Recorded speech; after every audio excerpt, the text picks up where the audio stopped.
are watching or looking at an overview of the campus of St. Joseph's High School in Montvale, New Jersey, as we look at the Robert Joseph Dinallo Stadium on a very overcast and drizzly afternoon here in Bergen County, as today this field that you are looking at will be named the Tony Karcich Field.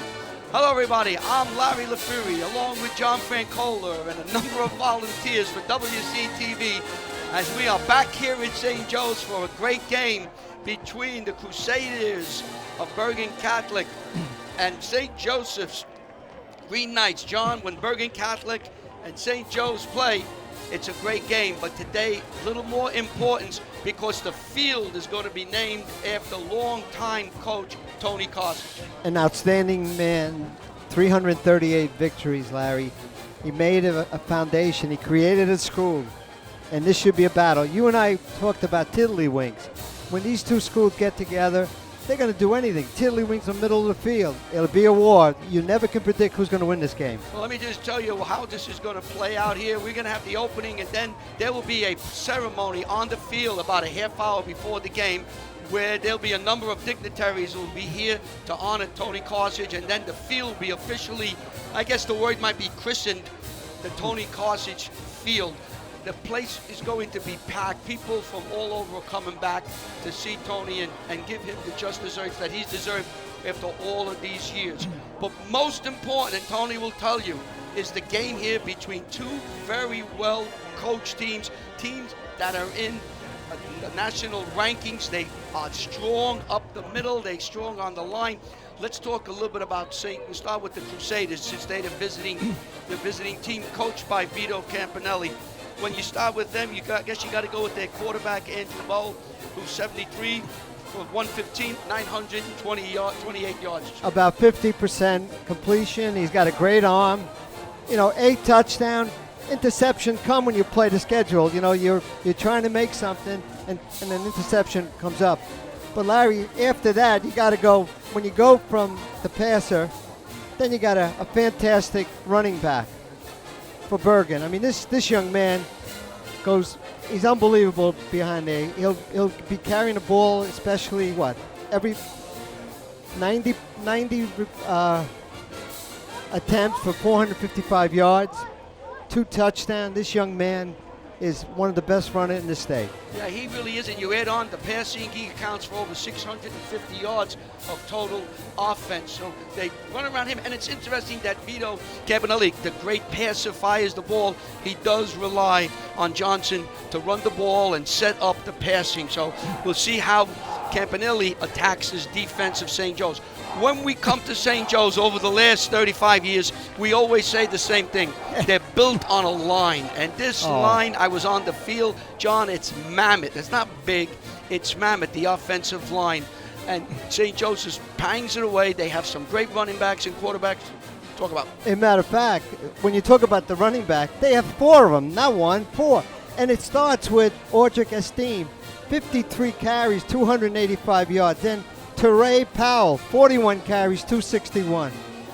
Michael Amo, the quarterback, 32-65. And Andrew Epps, 29 for 301. So they're going to run the ball behind the mammoth offensive line. And if you don't stop them, the game is going to be shortened, and there's going to be a win for the St. Joe's Green Knights. We've been seeing this for over 30 years when Tony was here, Tony Karcich was here. It's the run, then the pass. They're very successful. They're very strong with their defense. We'll highlight their defense. There's 4 or 5 players on that defense led by Howard Cross, who leads them in tackles as the defensive end and tackle. He plays all the positions on the defensive line. So they are very, very strong. It's Bergen Catholic. It's St. Joe's. It's Vito Campanelli. It's Augie Hoffman. It's all their fans. We have the naming of the field. The United States Marine Corps is here doing what they do. You and I are here. It's an amazing day here. We've been looking forward to it for 3 months. We expect a tremendous crowd, even though it's been drizzling since 8:30 this morning. We will bring you the opening festivities of the naming of the field in just a minute. You are watching WCTV, the all-volunteer community access state from the township of Washington, as you look at Tony Karcich back to what He is a township resident, and this is when we interviewed him back at the end of June. Looks happy, doesn't he? Absolutely.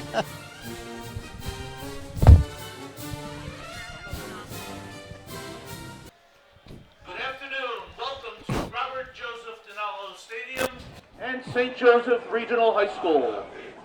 Today's North Jersey Super Conference matchup pits the Bergen Catholic Crusaders against your St. Joseph Regional High School Green Knights.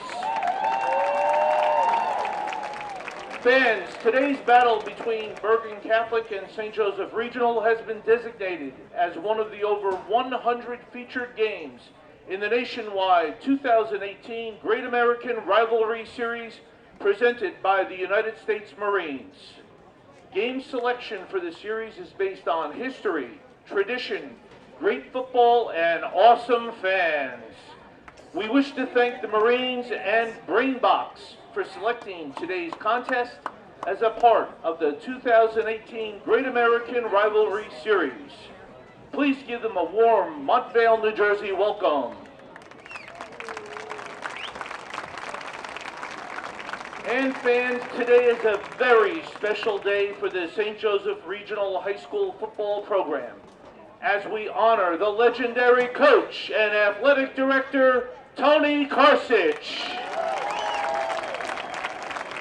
Please direct your attention to the east end zone as we welcome Tony Karcich, his wife Linda, and the Karcich family.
At this time, we ask that you please direct your attention to midfield and the president of St. Joseph Regional High School, Mr. Barry Donnelly.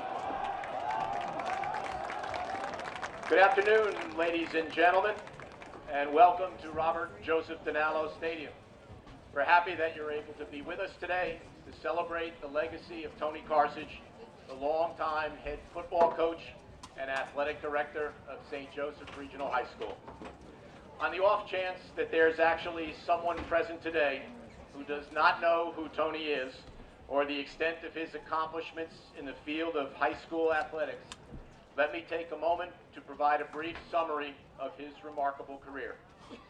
Over the span of his years as a high school football coach, Tony Karcich won 338 games, posted an .815 winning percentage, making him the winningest football coach ever in the history of Bergen County.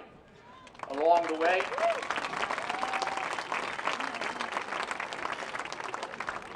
way, his teams captured 20 state championships, 3 at Bergen Catholic, and 17 at St. Joseph Regional High School.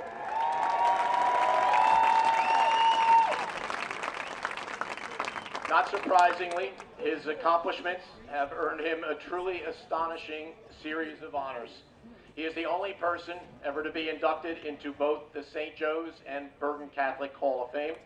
He's a member of the New Jersey Football Coaches Hall of Fame, and later this year will be inducted into the New Jersey State Interscholastic Association Hall of Fame. In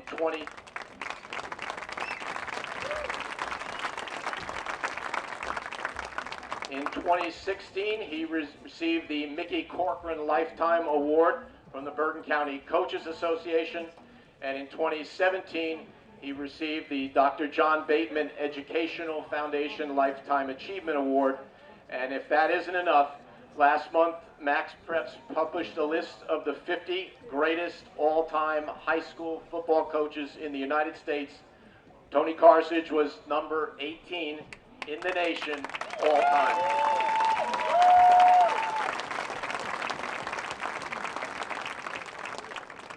As the athletic director of St. Joseph Regional High School for the past 25 years, Tony oversaw an athletic program that has become one of the most dominant and most renowned programs in the state of New Jersey, despite the relatively small size of our school. There is no question that in taking the role of AD in 1993, Coach Karcich instilled a winning attitude to the culture of the St. Joe's community that remains very much alive to this day. Football aside, he nurtured programs that had already achieved success, particularly basketball, baseball, wrestling, and hockey in the late 1980s and early 1990s, and proudly watched as they amassed a host of league, county, and state titles. In 1988, he oversaw the addition of lacrosse to the St. Joseph sports program, and he's worked tirelessly with the administration to improve our facilities, including the construction of the field house and installation of the turf field in 2003, the renovation of the school gym in 2016, and the addition of the new wrestling room last year. And finally, he's been an essential part of the growth and development of countless student athletes who have gone on to excel in college athletics, not to mention the 14 St. Joe's grads who have gone on to play professionally in either the National Football League, the National Hockey League, Major League Baseball, or Major League Soccer. However, none of those things, as impressive as they are, really speak to the most important reason why we're here this afternoon to dedicate the Coach Tony Karcich Field. And that, very simply, is the quality and character of the man himself.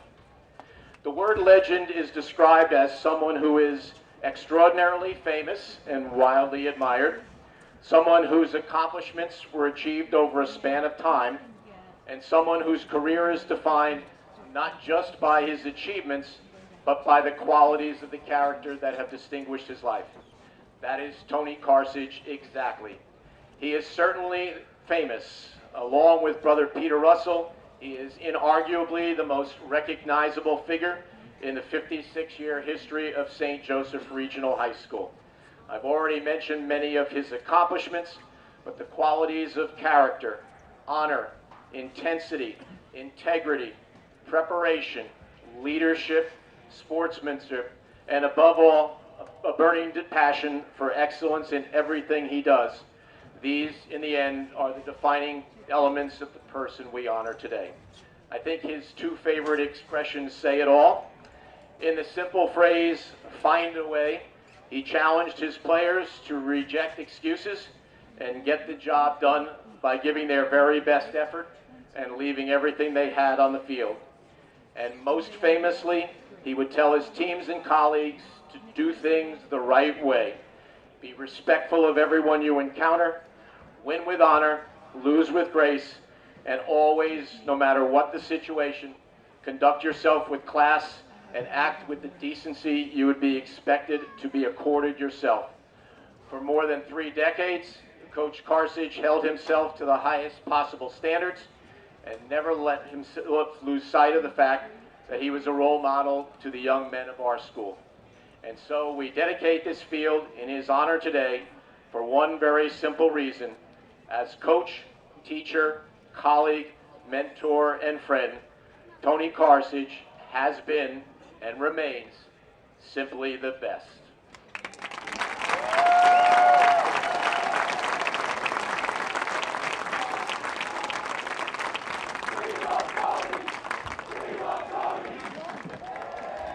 So we have several speakers with us tonight. The first among them is Mr. Donald Donallo. As you know, the Donallo family has supported St. Joe's in countless ways over the years. The most recognizable contribution, however, has been their generosity in making it possible for us to install this turf field in honor of their son and brother Robert, for whom the stadium is named.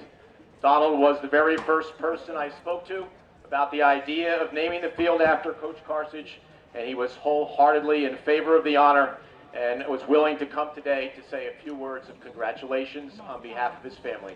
Please welcome Donald and Leslie Dinello. I want to welcome everyone here today to this extraordinary game. It's a tremendous rivalry between St. Joe's and Bergen Catholic.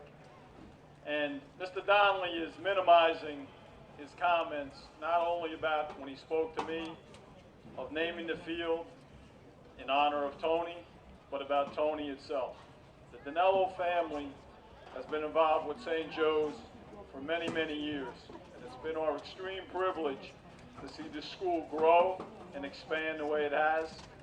Also, to contribute in so many ways to young men having a Catholic education that otherwise maybe wouldn't have been afforded to them. The field, in Tony's name, is a tremendous, tremendous honor, not only to him, his legacy and his family, but to the Dinello family honor. When I spoke to Tony a couple days ago, he said to me, "Donald, you're coming?" I said, "It's an honor and a privilege to have your name on this field at Dinello Stadium." As I always say when I introduce Tony at my Christmas party, the greatest high school football coach in the history of the state of New Jersey, bar none. He's the greatest. Congratulations. God bless.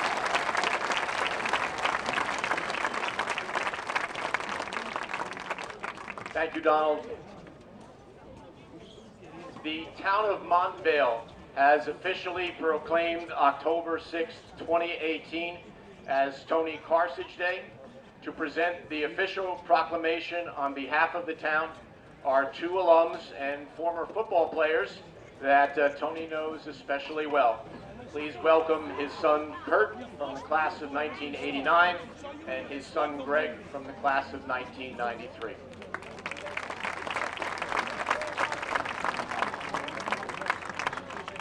Thank you, Barry.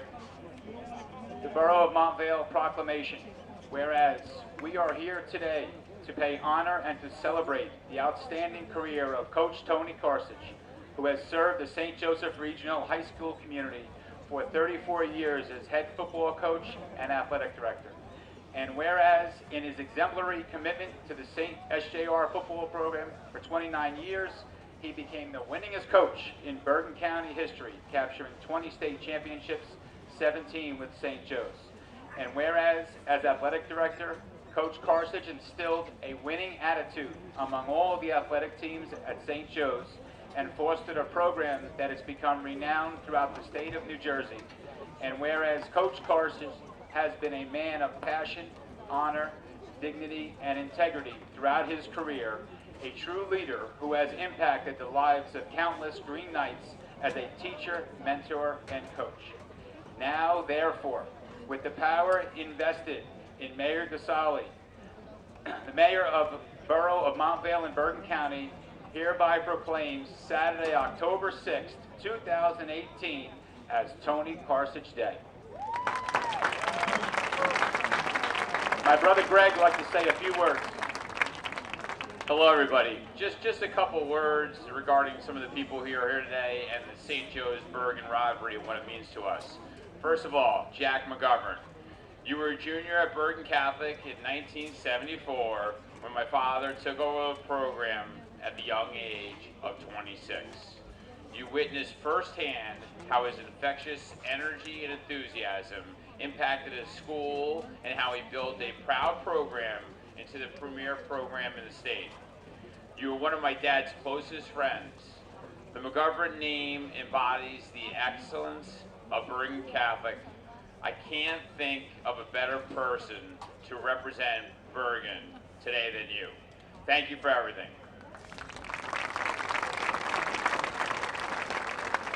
Barry Donnelly. You were here at St. Joe's in 1985 when Brother Peter hired my father. You were watched for taking a perennial losing program and turning it into the winningest in the state. More importantly, you understand that it was bigger than winning games and championships. There was a renewed pride throughout the school. Barry, you are the person most responsible for making today a reality. Speaking on behalf of my entire Karcich family, I can't thank you and the St. Joe's family enough. Thank you. Now, as far as the BC St. Joe's rivalry, there is no better rivalry in high school sports throughout the country than a BC St. Joe's football game. When I think of Bergen Catholic, I think of friendship and respect. Between my father, brother, and myself, some of our closest and dearest friends are die-hard Bergen Catholic people. However, every fall for approximately 3 hours, we put those feelings on hold. Whether you are playing, coaching, or simply rooting from the stands, there is no game that is more important. This is the game. Thanks again for this tremendous honor. Really appreciate it.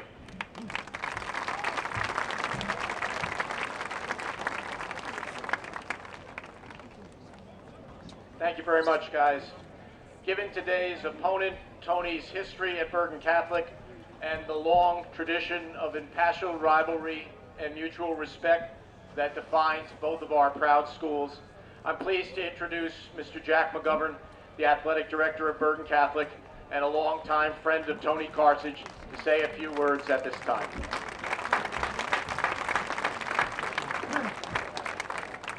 Thank you, Barry. Good afternoon, everyone. Truly thrilled to be here to honor one of the biggest influences in my life, my coach, my colleague, and ultimately one of my best friends, Tony Karcich. In 1974, Bergen Catholic named Tony Karcich our head football coach at the incredibly young age of 26 years old. That first season, listen to this, he hired 3 assistant coaches and they went on to have a great season. He began a career that resulted in him being all-time winningest coach in Bergen County history, championships almost too numerous to count, induction into multiple halls of fame, numerous Coach of the Year awards, and now culminating in this extremely prestigious and well-deserved honor being bestowed on him here today. I'd like to share my memory of that spring day in 1974. I was finishing up my sophomore year at Bergen Catholic, and I was called to a meeting that had been announced for all returning members of the football program. Coach marched in, and after he began addressing us, well, let's just say, I knew my life had changed forever. Absolutely. He opened with a firm, let's call that firm, sit up straight, feet flat on the ground, and all eyes on me. I'll never forget it, 44 years ago. I would find out years later that he had told our then athletic director, Brother Krebs, that all players were to be in the room before he entered, and that no one was allowed in after Coach had entered the room, even at the young age of 26. His attention to the details was razor sharp. I believe his legacy can be found in that speech he gave us way back in 1974. His message was crystal clear, and it went like this. We will respect our opponent, but never fear them. We will outwork everyone. We will be accountable to each and every member of our team. And always, always, we will do it the right way. I dare say those traits can be found today in any student athlete that had the distinct privilege of being coached by this amazing man. The influence Coach has had on me and so many former players is an incredible gift that we all cherish. Stated simply, he taught us countless life lessons that we all draw on daily. He turned boys into men. Coach, we've all been blessed by your wisdom. I know I speak for all your former players, no matter what uniform they wore, when I say we love you and we sincerely thank you from the bottom of our hearts. Congratulations, Coach, on your legendary coaching career. And we all want to wish Linda and you all the best in writing the next chapter of what has already been an amazing life of accomplishment and, above all, service to others. Congratulations, and may God bless you both. Thank you.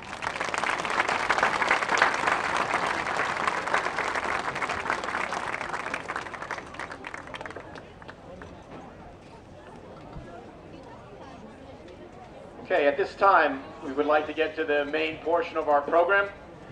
When Coach Karcich retired from coaching football after the 2013 season, we celebrated with a dinner that paid tribute to his many accomplishments as a football coach.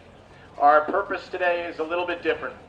In putting together this program, we wanted to immortalize Coach Karcich so that future generations of Green Knights would always know his name and understand his immeasurable contribution to the history of our school. And we will do that in two ways. At this time, the members of Tony's first state championship here at St. Joe's in 1987 and his last team in 2013 are positioned between the 20 and 30-yard lines on both sides of the field. While this beautiful, special place will always be the Robert J. Dinallo Stadium, it is my distinct honor as the president of St. Joseph Regional High School to officially proclaim that from this day forward, the turf field at the Robert Dinallo Stadium will forever be known as the Coach Tony Karcich Field. Gentlemen, please uncover the Coach Field logos.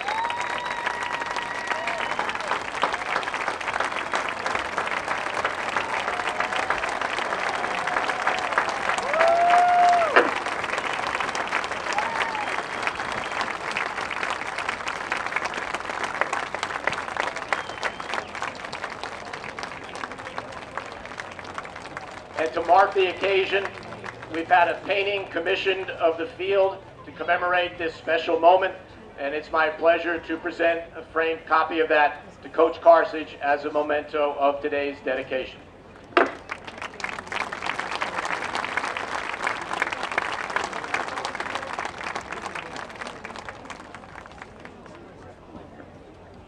Finally, the legacy of Tony Karcich will be immortalized in a second way.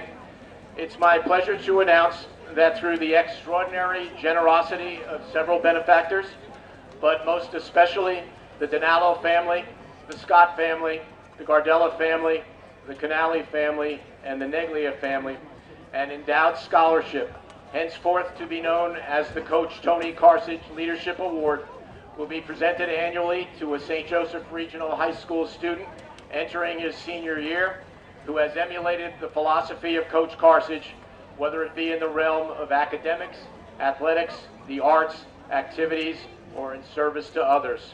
The person chosen for this honor will be someone who has demonstrated Coach Karcich's basic philosophy of life: take initiative, embrace responsibility, work hard, offer no excuses, be passionate in what you do, and whether you succeed or fail, always do things the right way.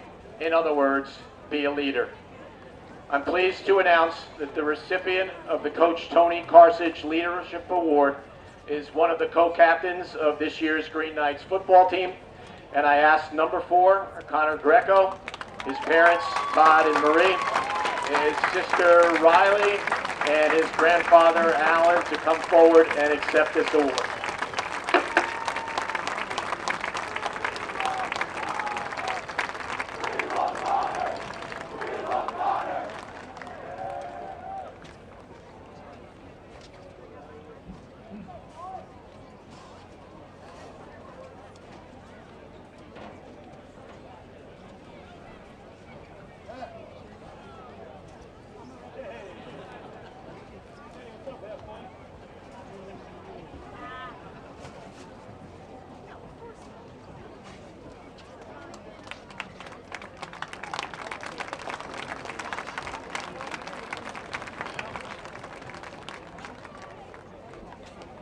Finally, I have no doubt that Coach Karcich would be the first to admit that he could never have accomplished all that he's done and all that he committed himself to do without the support of his wife, Linda. Aside from being a longtime member of the school's library and media center staff, she has always been by his side throughout this remarkable journey as his and the Green Knights' biggest fan during all of his years at St. Joe's. Please join me in thanking Linda for sharing her husband with us all these years.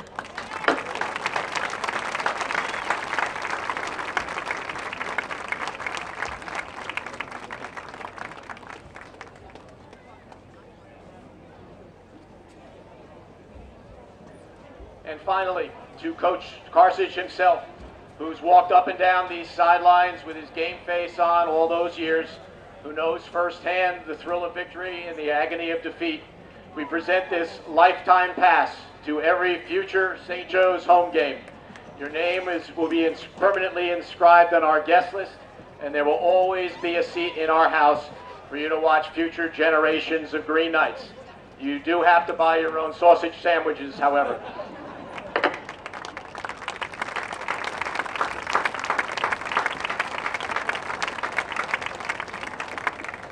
And so, inasmuch as he has been the most frequently heard voice for St. Joe's the past 25 years, it's only fitting that we close today's ceremony with a few words from our honoree. Please welcome Tony Karcich.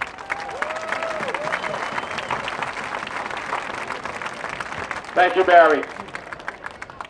I'll be very brief because, like you, I'm anxious to watch this football game. First of all, this is an extraordinary day. Thank you very much. There's so many people to thank, and there's so many reasons why I stand before you. But clearly, the approximately 700 young men that I had the privilege to coach are a big reason why I'm here. The countless number of coaches over the years are a big reason that I am here.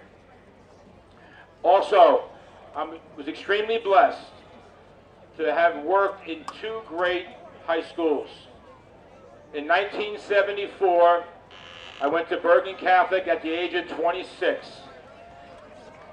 It was an incredible experience, a learning experience. And the last 33 years, I called St. Joseph Regional High School my home. So thank you to both of those schools.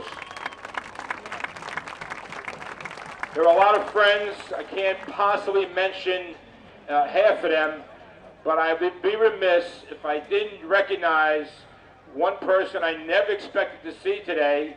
He drove up from Villanova, the former head basketball coach of the Cleveland Cavaliers, Mike Fratello, my high school teammate.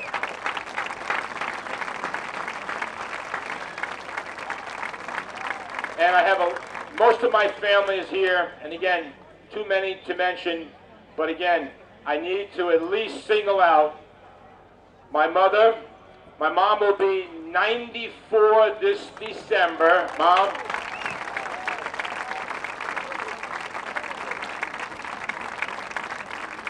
And of course, my wife Linda was mentioned earlier.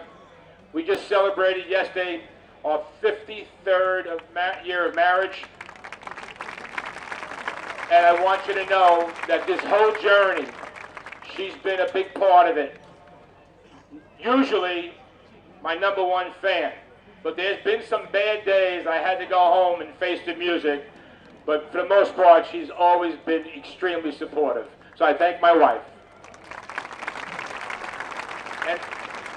And finally, I know it was mentioned earlier, but I want to thank, again, Barry Donnelly. You know, I met him in 1985, and this would not have happened today if it was not for his efforts. So again, thank you to Barry, thank you to everybody, and let's have a great football game.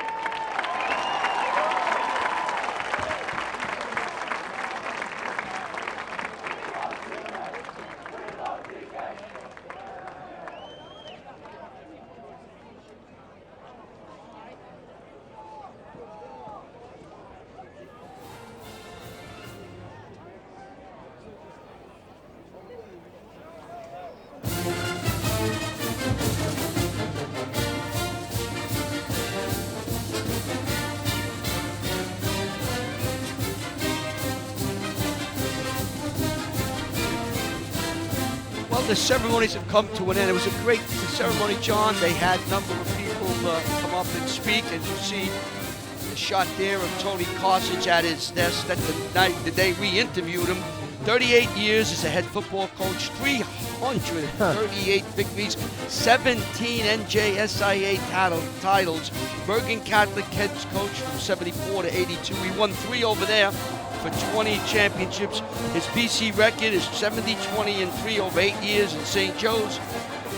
Through 1985 through 2013, 17 New Jersey State titles, and a record of 265, 55-2.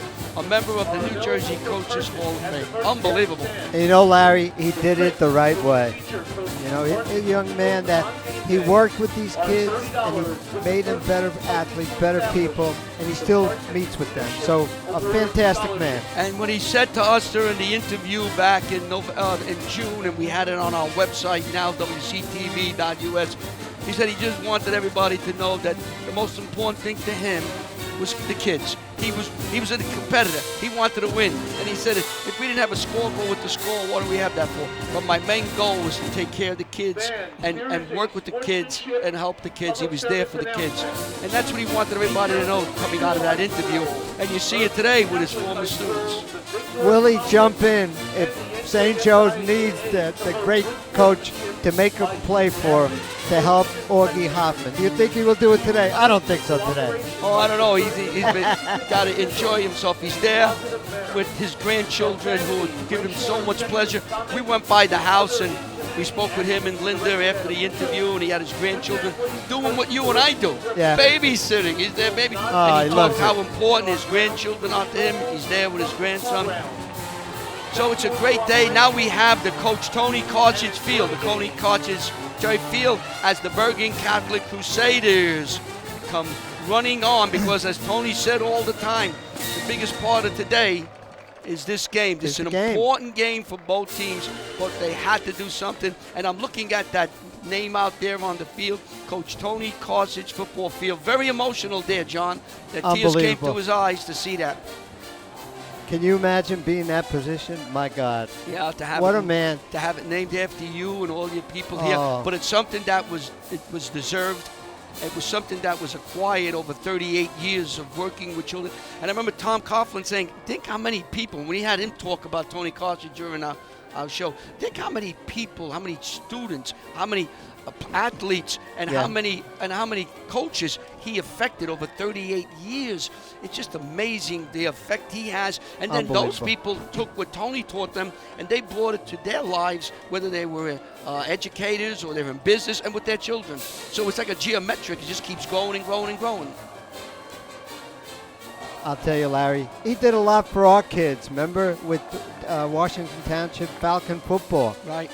He introduced us to football. He then got involved with them, and some of them came to St. Joe's, other went to Bergen Catholic or Westwood. But he was the guy who taught, and he was always for the kids to do it the right way. And also, maybe the last thing we say about this, how we interacted with us. Now, folks know that we've been doing this for 38 years. We started as two fathers following their children and counting. There's Frank Salvano, long-time assistant coach here. We had him on our show. And we would go to him, and we were just two guys, and we weren't ABC or NBC. And he would talk to us and tell us different things and explain the game. And then he would tell us the first play. Well, he gave us 3 or 4 plays. Yeah. And what do we say? We would say, I bet you they're going to run through the 2-hole or the 4-hole. And there it was. We were like mastermind. Oh, it was just amazing how he helped us. And over the years, a friendship developed, a respect and a friendship with him. And all being a township resident was great also. Here comes the St. Joseph Green Knights as they march onto the field. John, it's the first time you get a chance to see their new helmets. What do you think? Oh, I like them. They look good. Yeah. I hope they're safer. You know, they're going to get bigger and bigger, these helmets, to protect those heads. Unbelievable. Look at this. There's green smoke. John, the crowd is filling in. I think if it didn't have any showers, the crowd might be a little bigger. Right now, the Joseph Dinallo Stadium is crowded. It's getting filled up, and by the time we have kickoff, more people are trying to get in. It'll be a packed house. So Bergen Catholic and St. Joe's. We've seen some magnificent games that go down in memory. The Cushing catch of a kickoff and run back to beat St. Joe's a number of years ago. We've seen St. Joe's here win a couple of big games. They play hard. They well coach. just a point about what Vito Campanelli told us last week. We went and talked to him. When we talked to him, he goes, listen, fellas, anybody on that field next week is good. Just like How can you not say that? I mean, you're right. And that tells it all. No. Every one of them out there can play and We can now go ask to the that next all level fans please if they stand want and to. Remove your caps. And players, remove your helmets. We're going to now have Do the you think he national may go? We'll bring that later. Once again, please direct your attention to the sidelines at midfield as the principal of St. Joseph Regional High School, Mr. Michael Bruno, will lead us in the pregame prayer for all the student athletes. In the name of the Father, and of the Son, and of the Holy Spirit, amen. Lord, we welcome your presence here among us. Today we gather to represent our schools. Share with us your spirit of peace, mercy, and love for one another. Lord, we pray especially for your blessings on all of the student athletes who compete on this field today. Keep them safe and fill them with your spirit so that they will use the talent you have given them to play to the best of their ability. Inspire all of us to uphold the proud traditions of our schools and to demonstrate the very best of sportsmanship in all aspects of this game. As always, we pray for all those who have come to this field today in support of both of these great Catholic high schools. And we ask for all of these things in your name. Amen. Saint Joseph, Mary our good mother, in the name of the Father, and of the Son, and of the Holy Spirit, amen. Thank you, Mr. Bruno. Please remain standing. In a demonstration of unity and respect, we now honor our flag and the freedom and liberty it represents, our country, and all those who have served and are serving to protect us. Here today to sing our national anthem is a graduate of the SJR class of 2018, where he was a wide receiver on the football team as well as a member of the award-winning SJR Performing Arts program. Let's welcome back James Zitelli.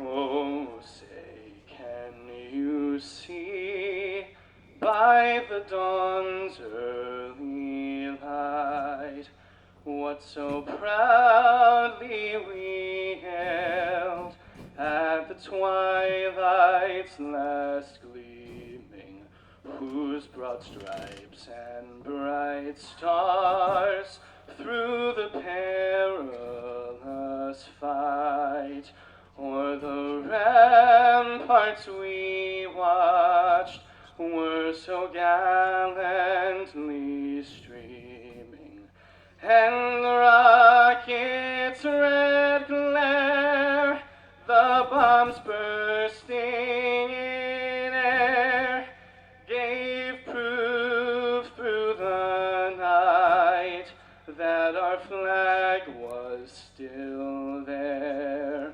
Oh, say, does that star-spangled banner yet wave o'er the land of the free and the home of the brave? Thank you, James. Well, we are now getting ready for the opening kickoff. And John, we were told prior to the game that the outstanding running back for Bergen Catholic, Josh McKenzie, is suited up and May play. May see some action. He was injured in August, and we were told by a number of people that he would probably not return this year. But I don't think Mr. McKenzie listened to those reports. We'll see. I'm watching him across the field right now, about the 47-yard line. Ladies and gentlemen, we He's are right next pleased to a coach. have as our honorary captains for One of the today's captains. game, Sergeant Sellers and Sergeant Kastner, representing the United States Marine Corps. The United States Marine Corps is going to be here today. They will They're doing a execute number of today's activities. coin toss as our special guests to honor. They're going to be here to be the honorary, I guess, referees, sort of flip the coin. You and I are going to have to do some exercising. They want to see how good we are, Larry. Yeah, I think so, yeah. Well, look who's coming out here, number 5. Yeah. Connor Greco. Number 56, it's Mr. Cross. You got number 6 is Ramir Johnson. Okay, and number 91 for St. Joe's will be Eric Stokel. That's the St. Joe's captains. Greco, Cross, and Stokel. McGovern, McKenzie, and You got Howard Cross out there too, right? We mentioned Howard Cross, 56, in the middle of the St. Joe's group. Yeah, I mentioned the 3 of them. Okay. And it's McGovern. Looks like number 67, Junior Woods. And 7, Andre Epps, number 7. Is that number 7? That's McGovern. Okay. Woods, McKenzie, and I lose the number of the other one. Well, let me get Greco's in the way. Don't move. 67 for is that 67? We got 67. It's Vito J.R. Campanelli. Woods. And number 7, yeah. And, looks So like we it's got Ramir 7. Johnson, number 6. Bergen Catholic has It won is. the toss. They will Bergen probably Catholic has won the defer. toss and elected to defer. St. Joe's will have the ball first. Bergen will kick from our right And to St. left. Joe's will defend the west end zone. So we are ready. St. Joe's will be on offense first. And you know what? The Fans, rain as part stopped. of the United States Marine sponsorship of tonight's game, they have brought their National Chin-Up Challenge to Montvale, New Jersey. We encourage fans from both Chin Bergen up. Catholic and St. Joe's to participate in the Marines Chin-Up Challenge to see who can do the most chin-ups. We hear him.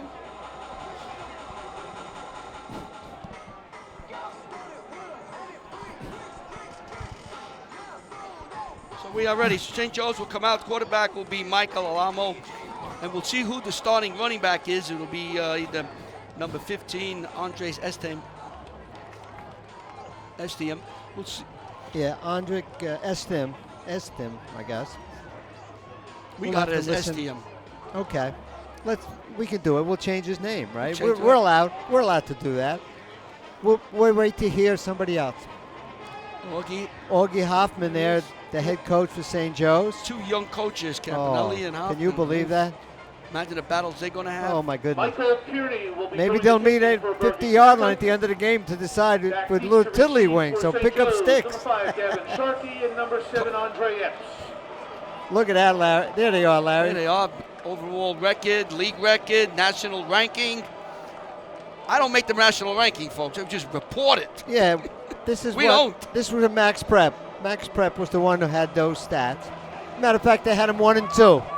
You pick them who you want. Epps and Garvey are deep for St. Joe's. Carney will come forward, and we are ready for the game.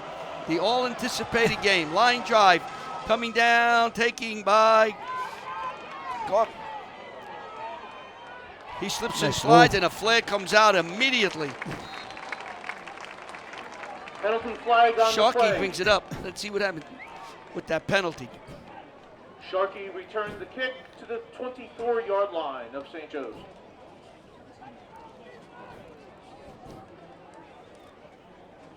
Penalty against St. Joe's. Back him up a little bit. Let's see what St. Joe starts here. Sharkey will be 1 running back. See who picked him up. Michael Alamo's the quarterback, number 11.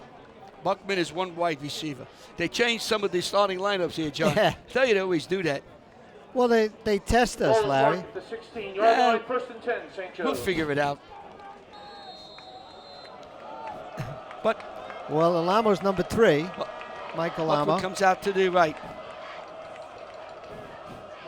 Sharkey's in motion. Hand off inside.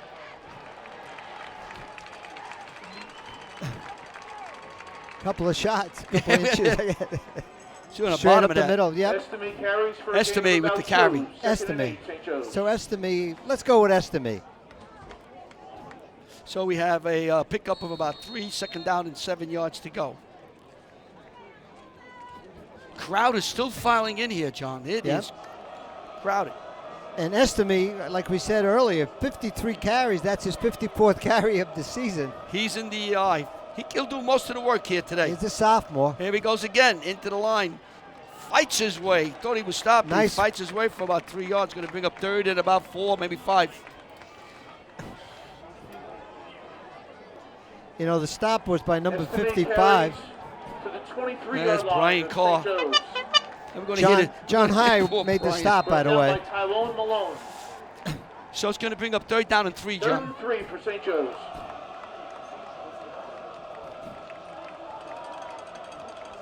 Hoochman comes out to the right. Slot right.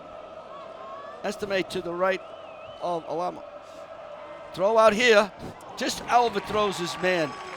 It looked like Cialo was intended to pass him. Alamo's pass is Yeah, great incomplete. job. 4th and 3, McGovern St. McGovern Joe's. on the defense that time. There he is, number 7. So the Bergen Catholic forces a 3 and out. You expect the defense to be the Alamo power in to this punt game. For St. Joe's. You Renee got number Nunez, 14 back for- to receive for Bergen Catholic. He could punt this, Alamo. He could really kick. Nunez, 14, Larry. Rene Nunez. Nunez is back. He has it at the 439-yard line, where Bergen will take over 1st and Fair 10. catch made by Nunez on the Now we'll see, Larry. 38-yard line.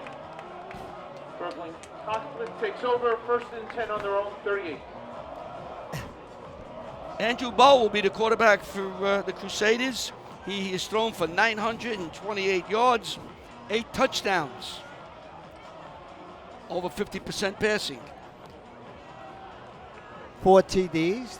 All right, let's see who we have here. Pearson Tobias, he comes out to the left. Corbin is on the wing, number 3. That's Oh. Anthony Corbin. Bowles calling signals. Hands off to Johnson. He's hitting submarine. Maybe he got back to the line of scrimmage. I'm trying to pick up. Ramiro Johnson on the carry. Connor Greco on the tackle. Yeah, Greco, number 5 on the tackle. Gain of maybe 1. 2nd and 9 for We're Bergen going to give Catholic. it. We're going to be generous and call it a pickup of 1. You got to give him 1 yard.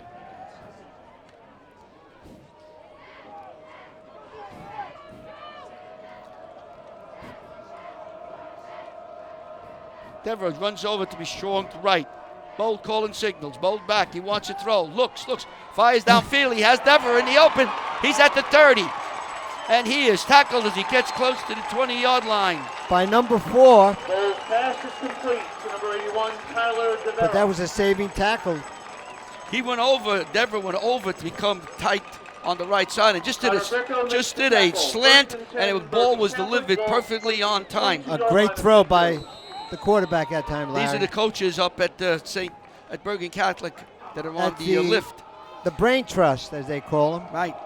Johnson is a setback. Mulch calling signals. Gist is in motion. From here, Johnson has a hole off the left side. Pickup of about 3 or 4. Going to pick up Ramiro 2nd, Johnson maybe on the 4. carry. Looks like 91 on the stop. Eric Eric Stokel. Stokel on the stop. On the tackle.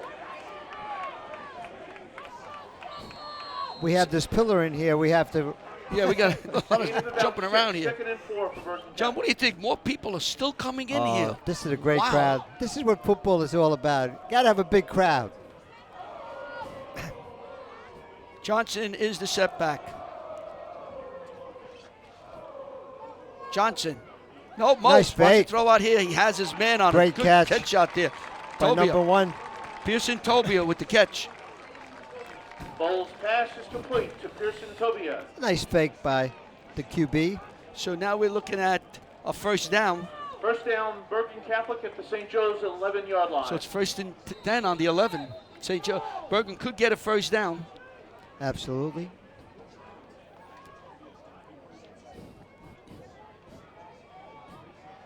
Garrett Cody comes out to the left. There's a Short gain. yeah, that was tripping and slipping and sliding. Looks like Renee number Nunez 2, on the carry. Jimmy St. Joseph Cialo cheerleaders. made the stop. Hey, John, you know what's interesting? Just as the Gain game of or the about 3, service 2nd starts and for 7 Tony for Bergen Karcich, Catholic. stopped raining. Maybe he said something. One more wish for Tony Karcich. Stop Listen, raining. Let's stay like this until we get out of here. This is perfect. 2nd down and 7 yards to go. And we have a Illegal whistle. procedure. Timeout. Timeout. Time. Bergen Vito Catholic. Campanelli didn't like the formation gone out and Fans, called today's time contest before the between play Bergen was called. Catholic and St. Joseph So we have Regional 7 High School minutes and is 50 designated seconds as a here featured game at in the the nationwide Tony 2018 Karcich Great American football Rivalry field Series. on the Joseph We Dinalo wish to Stadium. thank There's the no United States score, Marines but and Bergen is Greenbox knocking for on the door selecting for a this score. game What a as great part of this job exciting series. Joseph Dinalo, the Be sure to father, stick around for the had Great American before the Rivalry game Series honoring Most Tony Valuable Player Karcich. Award and I was Championship impressed. Trophy presentation What a great family. Immediately following the conclusion of today's game. Oh, look at him. This is the head coach. We We remember remember him. him as number 17, don't we, John? We did a couple of We games. interviewed him down there Right to the there. right of us, Yeah. and he had his sister there, and He we was- asked the one key question: Can she go out with boys? Paramus Catholic all-star quarterback with 6,702 yards, 55 touchdowns, quarterback at the University of Massachusetts, 13 years coaching experience, coach of the year, Westwood 2025, and Bergen Catholic coach this year. Second down, here we go. Bowles running, throws, knocked away Nice beautifully defense. inside. Let me pick up. That's number 1. Intended for Ball's Deborah. pass is knocked down That's by Terrence Connor Spence. Greco. So it's a third down now. It'll be 3rd and 7 for the Crusaders. I had Terrence Spence on that, Larry. on John, the stop. People are still How, coming you'd in. look good with that. Hey. Look at that blue. What green. color is that? Green. That's green? Oh, sure. That's. All right. Well, you know what? With the sunglasses, it gave me the impression a little Bowles blue. looks, fires, and overthrows his man intended for Cody. Ball's pass is overthrown. And So makes it 4th and 7 St. Joe's Bergen holds Catholic. deep in. They were held deep in their own territory. Well, you got to get Prevented some a points. touchdown. They're going to go for a field goal, I believe. I believe so. It should be, let's see, Let's see. Ball's going to be placed down The 48, on the Michael 15. Party onto the 20 will 25 kick yards. it. 25 yards. We are ready. Long snap. Down, kick. It's away. And it is good. So with 7 minutes, 36 seconds to go in the first quarter on Connie's 25-yard field goal, Bergen Catholic strikes first and leads 3-0 over St. Joe's. You are watching WCTV, the all-volunteer access group from the Township of Washington. Bright Star, a Tony Award nominated musical written by Steve Martin and Edie Brickle. The production will debut Yep. in January. In the I'm just trying to Sarah find Theater. Auditions the are kicker. coming up from October 15 through 17. And fans homecoming is just around the corner. Save the date. For I believe Saturday, there's number October 10, 20th, Larry, the the Green kicker. Knights host Super Bowl prep at 1 Connie? p.m. Oh, it's Carney, you're right. And their families are invited to the game, which will include music. So we're getting ready here. Michael Carney on the kick. It's I'm gonna say it's an overcast day. If you were at a professional football, or if this had we had lights, the lights would be on today. Visit www.sjrnj.org/homecoming/. So we are ready for the kickoff. Crowd's finally settling in now. Carney to do the kicking. So Carney will kick. Epps and Sharkey are deep. There's a kick going into the end zone that will come out to the 20-yard line where St. Joe's will take over. That's Guglielmello, Larry. That young man has had 18 or 19 kicks into the end zone. Yeah, he could kick, huh? And when you look, Larry, let's look at that.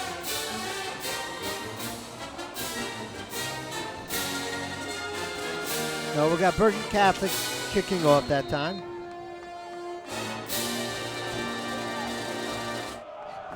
Here we go. One more calling signals, and we have a motion against St. Joe's. St. Joe's just hasn't gotten into the game yet, John. They're a little on and off here. And Mike Carney, what a kicker he is. I don't have the stats on him, how many in the end zone. From the 15-yard line. So a motion penalty against the Green Knights, going to push them back, and it's going to be a 1st and 15. Almost calling signals. Now we have a whistle. What's up? Looks like maybe a timeout. No, I don't know. They're talking. Trying to set up the referee made sure it was first down, not second down. Right. That's Pitch out good. here. This to me. Comes around the right side. Gets a block in the secondary. Uh-huh. He's almost gone. Chips away another one. Oh, He's he on his made- way. This could go. He's at the 50. He's at the 40. He's at the 30. This is 20, 15, 10. Down. He started at the 15-yard line. He's shy of the 10. So 75 that's yards. 35. Wow. He made some great moves. Let's get the yardage Started at the 15. Let's see what 15 they spotted. yards. 12-yard line. On to the the 12. 12-yard line. That's 35 plus 38. 73-yard run. 73 we yards. got to check our math. That rush goes for 72 yards. First and 10, Well, St. Joe's. What a run. What a run. The way he broke out, this young man's only a sophomore. Well, he's going to try it again. Why not? And he gets across the 10. Stopped by number 72. Estime on the carry. That's Tackled by Marquise Morris. Made the stop. Gain of about 3. Audric Estime, he's a Second and 7 sophomore, for the Green 6'1", Knights. 200 pounds. He's still I'll tell you growing, what. too. That was he made some terrific Oh, moves. what moves. I think he got a little tired at the end. He made a couple of outstanding moves. And that's one for a nice little 73-yarder. So it's 2nd and 6. Motion. Oh, he come off the end and just fell. Yeah, well, he got tripped. Got tripped by mistake. That's Stewart? Yeah, no, 3, I'm sorry. That was number 3. That's Alemo. James I think Stewart Stewart on the ran the ball. Quarterback. Number 9. He just lost his balance. Yeah. And he lost the 5 yards. So he was bring up a 3rd and Ball is 10. marked at the 12-yard line. 3rd and 10 for the Green Knights. So 3rd down and 10 yards to go. It's an overcast, was drizzling. The drizzling is stopped, and we have a packed house here. We're trying to figure out, it could be 3,000 people here today? Absolutely. 4,000? Tony must have done something right. He said, I wanted to stop Empty the rain. backfield, almost back. Looks, rushed out, throws out. Has his man knocked out of bounds, intended and caught by Cialo. Going to be short, I believe. We're going to 4th have down. another kick here, I guess, It will have a kick coming up. from the 10-yard line.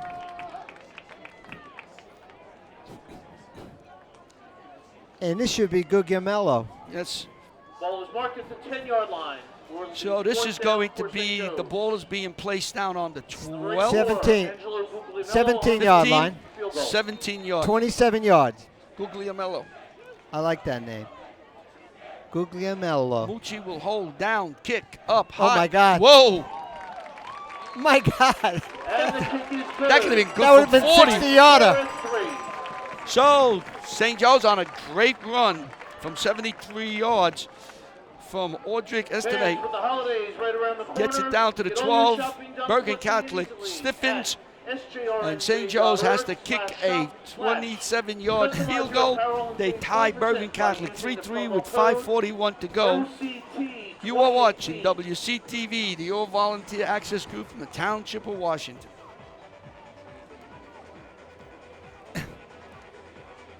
We're going to show this replay, John. Watch these moves.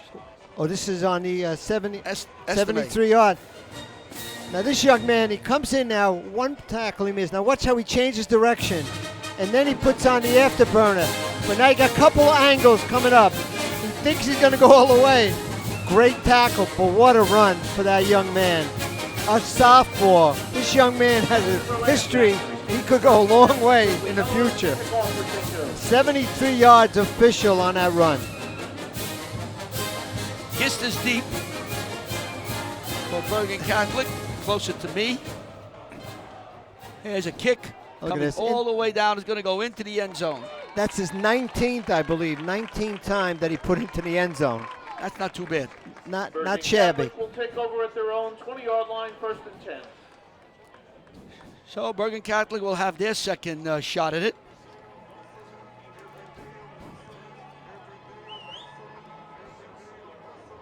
I want So here comes Bergen Catholic out. a little stats on Guglielmello. 26 kicks for 1,493 yards. He averages 57.4, so that is unbelievable. What a kicker. Oh, looks, throw, almost what a intercepted. defense. Wow. Let's see, who's that? Bowles' pass is knocked down by number 55, Dante Ziccarelli. Ziccarelli, the outstanding linebacker, Ziccarelli. knocked it down. 2nd and 10 for the Crusaders.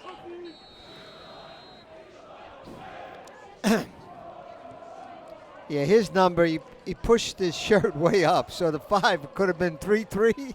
Yeah. But what a move on defense. Yeah, some of their shirts are all the way up. And they don't want people to be able to grab them. Yes, you can see signals. Coach He wants Tony a passing. Field There's right a there. blitz coming. Incomplete. I think it was intended for Johnson, but he got pressure right up the middle. This has been an unbelievable pass game is of the incomplete, start. making it 3rd and We 10 expected for field Bergen goals, right, to start? Uh-huh. 2 great kickers.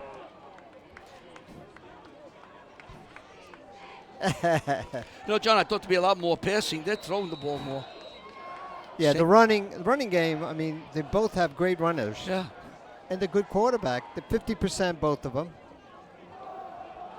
3rd and long.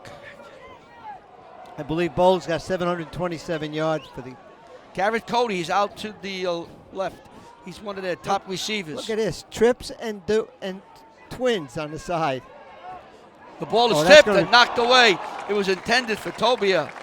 Looks like 56 on the block. That would be Howard Cross. Mr. Cross. Knocked down by number 56, Howard Cross. And he has 30 tackles. 4th and 10 for Bergen Catholic. We got everything on him.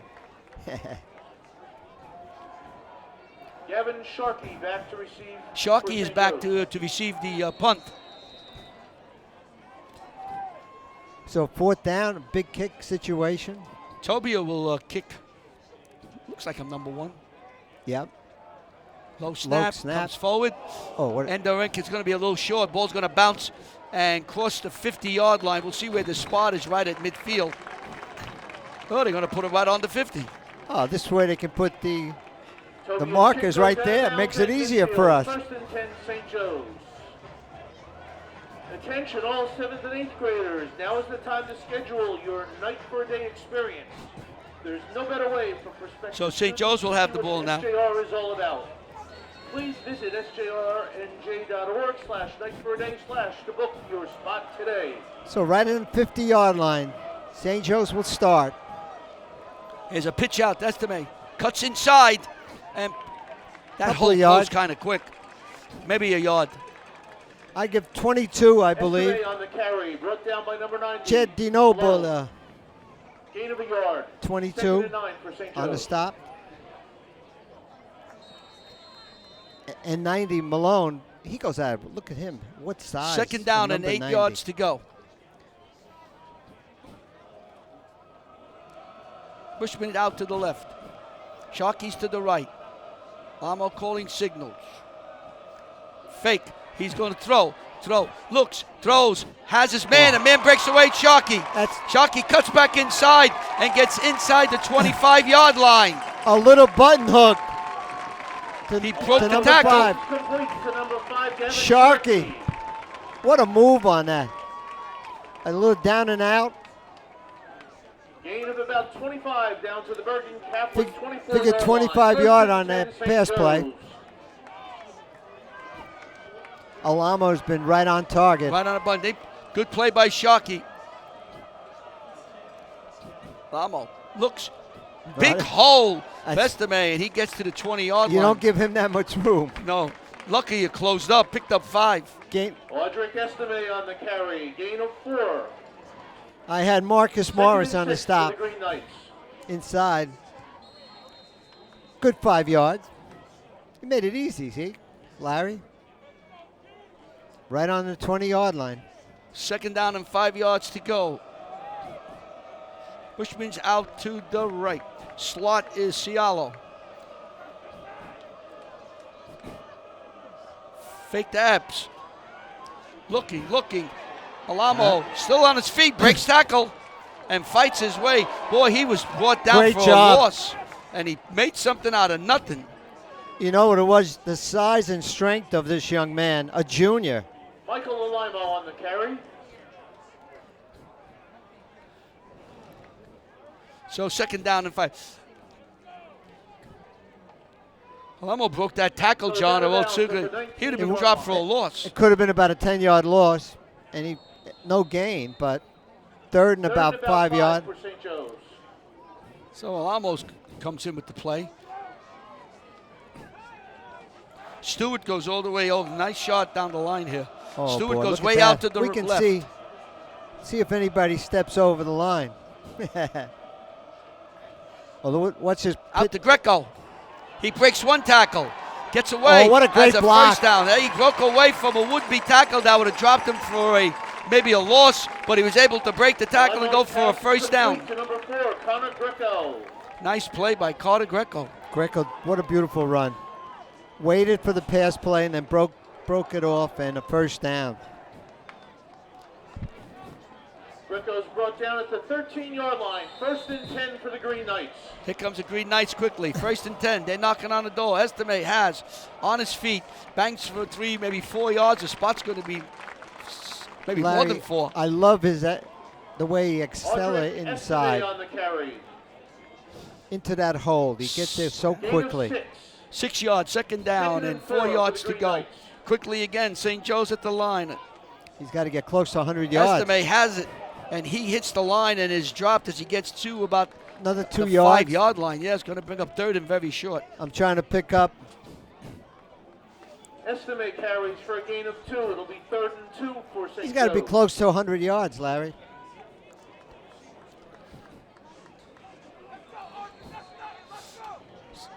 So number 3, Alamo comes in for the play.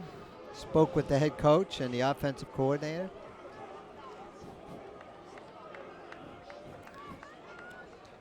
Two down situation here, Larry? I don't know. You don't I think you got to do it right Yeah, on here. You got to probably. get a first down. Let's see what happens on 3rd. Yep. Stewart around the left side, goes to the goal line, he's in! Shane Stewart came off the wing 6-yard run. and bangs it in for a touchdown. Touchdown.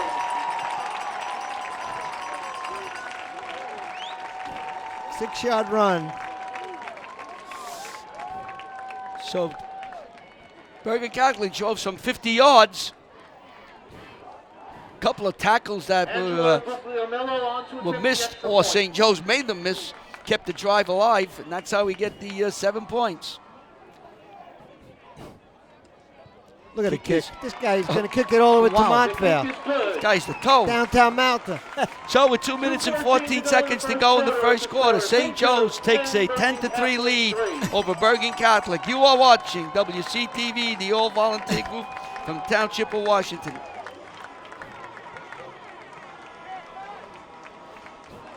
Now we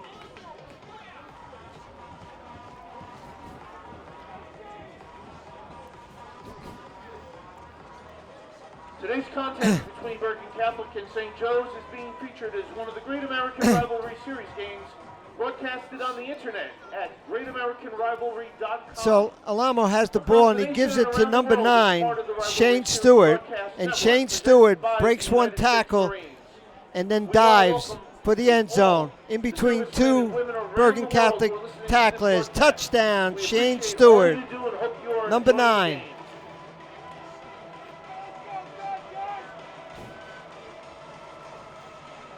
I had to go to the main roster.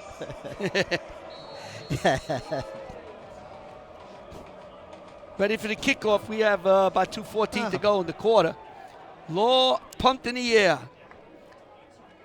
And they're going to say he caught it on, Moran caught it on the goal line. So the ball will come out to the 30-yard line. Another 20-yard line. touchback. Another touchback for their young man. 20-yard line.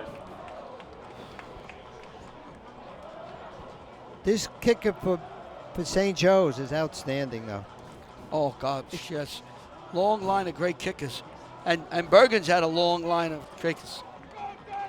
There's Augie Hoffman, the head coach. We know him for a long time. Look, There's a picture of him with all his Class of credentials. 1999 here. Johnson goes left. Now he goes right. And now he goes down. Here's Augie Hoffman, St. Joe's. He's a class of 99. What's 1999. interesting is both head coaches, John, we've covered them when they were playing for their respective schools, St. Joe's and Paramus Catholic. I saw him when he was in the 8th grade. New Orleans Saints, he played for, was on that squad in 2006. He's an English teacher here, and he became Boston the head College. coach. He attended at, Boston College. Yeah, head coach in 2013. A super young man. I can say young man. He's getting up in age, though. So he's younger than us. We're getting younger. Yeah, yeah, by the minute. By the minute, yes. Second and 7. Bowl goes back. He's being Oh, rushed, my and he is God. tackled Blitz. inside. This young man, look at this. It looks like number Ball is sacked by number 18, Elijah Mack. 18, Elijah Mack. Elijah Mack made this sack. But he came in, he flew in right past. That was on a the nice blitz. That was a nice blitz. There he is right there on your screen. Mr. Back did a blitz from the inside. Number And 18. There was some pressure even from the outside. But he had a nice head of steam and wide open inside for the sack. Smith Vilbert, who we saw in basketball last year, is playing football. He put some pressure on Bowl too. Bowl back, looks, fires way got a downfield, and just overthrows his man Garrett Cody. He had him. He had number 4. Ball's pass is overthrown. 4th and 15, Bergen Catholic. So so we have a punt here now for Bergen. St. Joe's leads 10-3.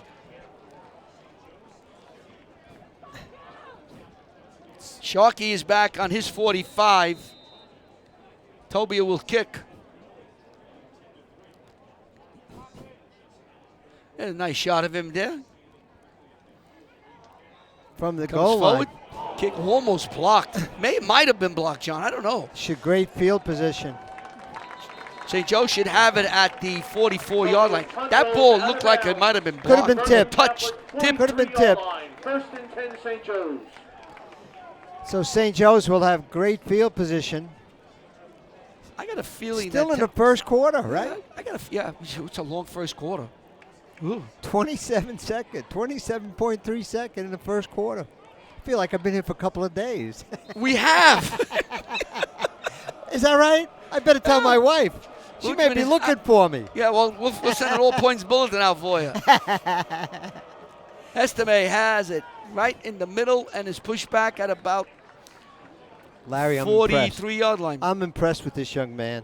Sophomore. Ray Powell on the carry. Gain of about He 2. looks like a football player the way Oh, he my stands. goodness.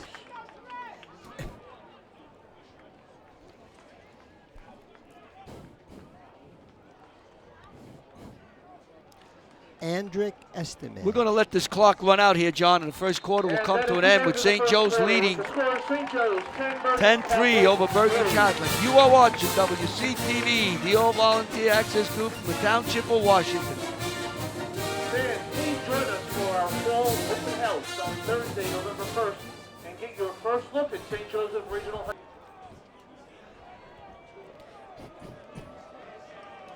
Well, we're back. This the first play of the second quarter. St. Joe's leads. You've just joined us 10-3. Empty backfield. Alamos calling signals. From Almost the 43. back. He looks. He has plenty of time. Surveys the field. Fires downfield. Incomplete. Intended for Stewart. Boy, did he have time back there, huh? A lot of time. Stewart is incomplete. But there was great defense on the part of Bergen Catholic Crusaders. Now, John, this is a big play for defense of Bergen Catholic. They had a couple of threes last drive. Players for St. Joe's were strong enough and wily enough to break tackles, keep the drive alive, and ultimately they went for a touchdown. Let's see what happens on this series. Oh, look at this. Trips to the left. Oh, boy, and Sharkey out to the right. He's an outstanding receiver. Estime to the So left. he's 1-on-1. No, 21. Tyree Powell. Got to give him a little break. Powell. He's got 100 yards, Looking, the other looking. man. And he's dropped on that's it. a Great play. play right up the middle. 44 for Bergen. Jeremiah Grant. Alimo is taken down by number 44, Jeremiah Grant. So Jeremiah Grant comes in. He comes in as a blitz and Loss drops back to Alamo. the 45 That's a big yard play line for of St. Bergen. Joe's. This is what you have to do. You can't just go standard. You got to for the Green blitz Knights. at time, or else that could have been a completed pass. Nunez is going to drop back for the Crusaders.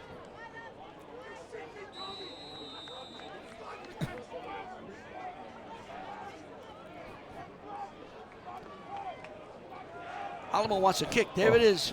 Alamo kicks it. Ball bounces. Takes at a good that bounce. bounce. Look at it's that going to roll bounce. inside the 5-yard line when that's all 5, said and done. 4, 3, 2.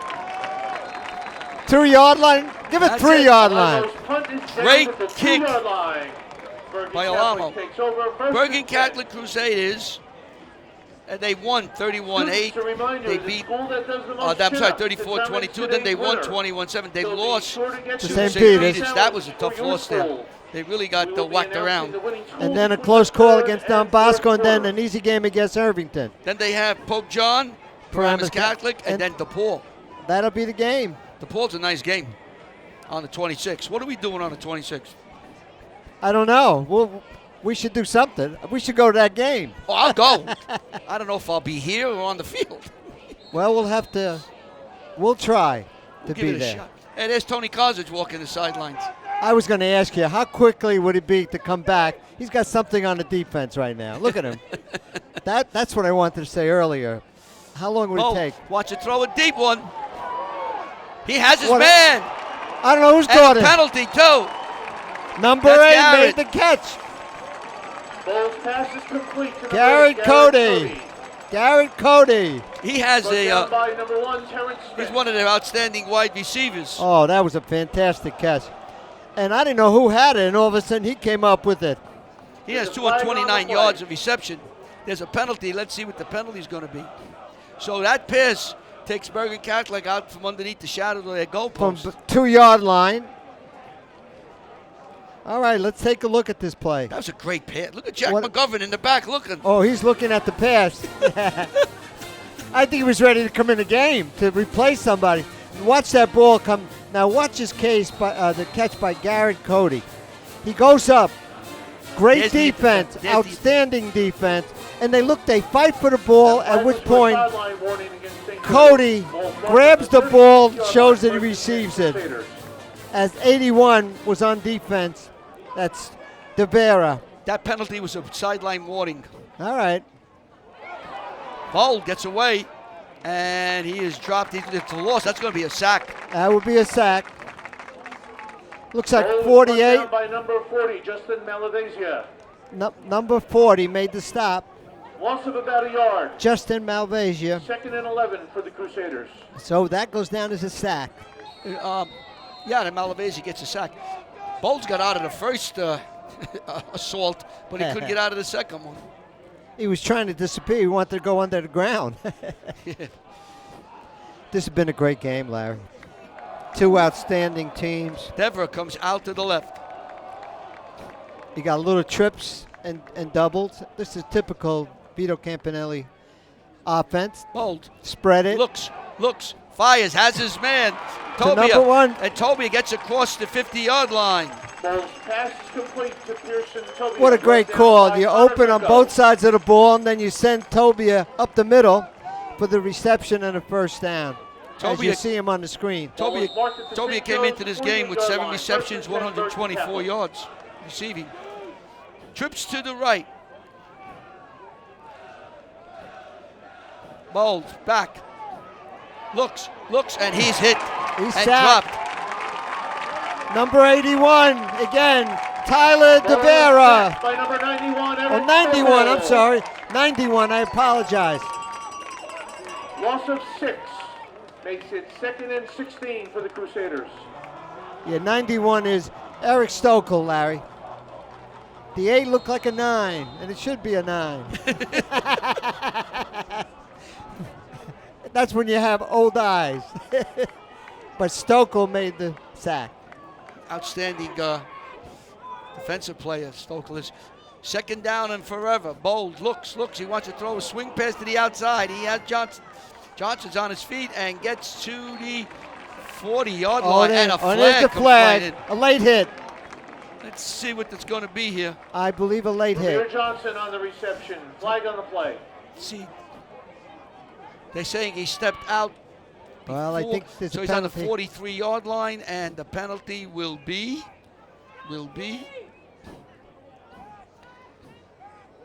personal foul Personal foul against Personal foul, St. Joe's. St. Joe's. against St. Joe's. Yep, So that'll pick up the first down for them. a big penalty. Look at this, 15-yard. The ball is marked Probably a late at the hit, St. probably a Joe's late hit. 27-yard line. 1st and 10 Crusaders. We got too many papers. So first big and 10. penalty.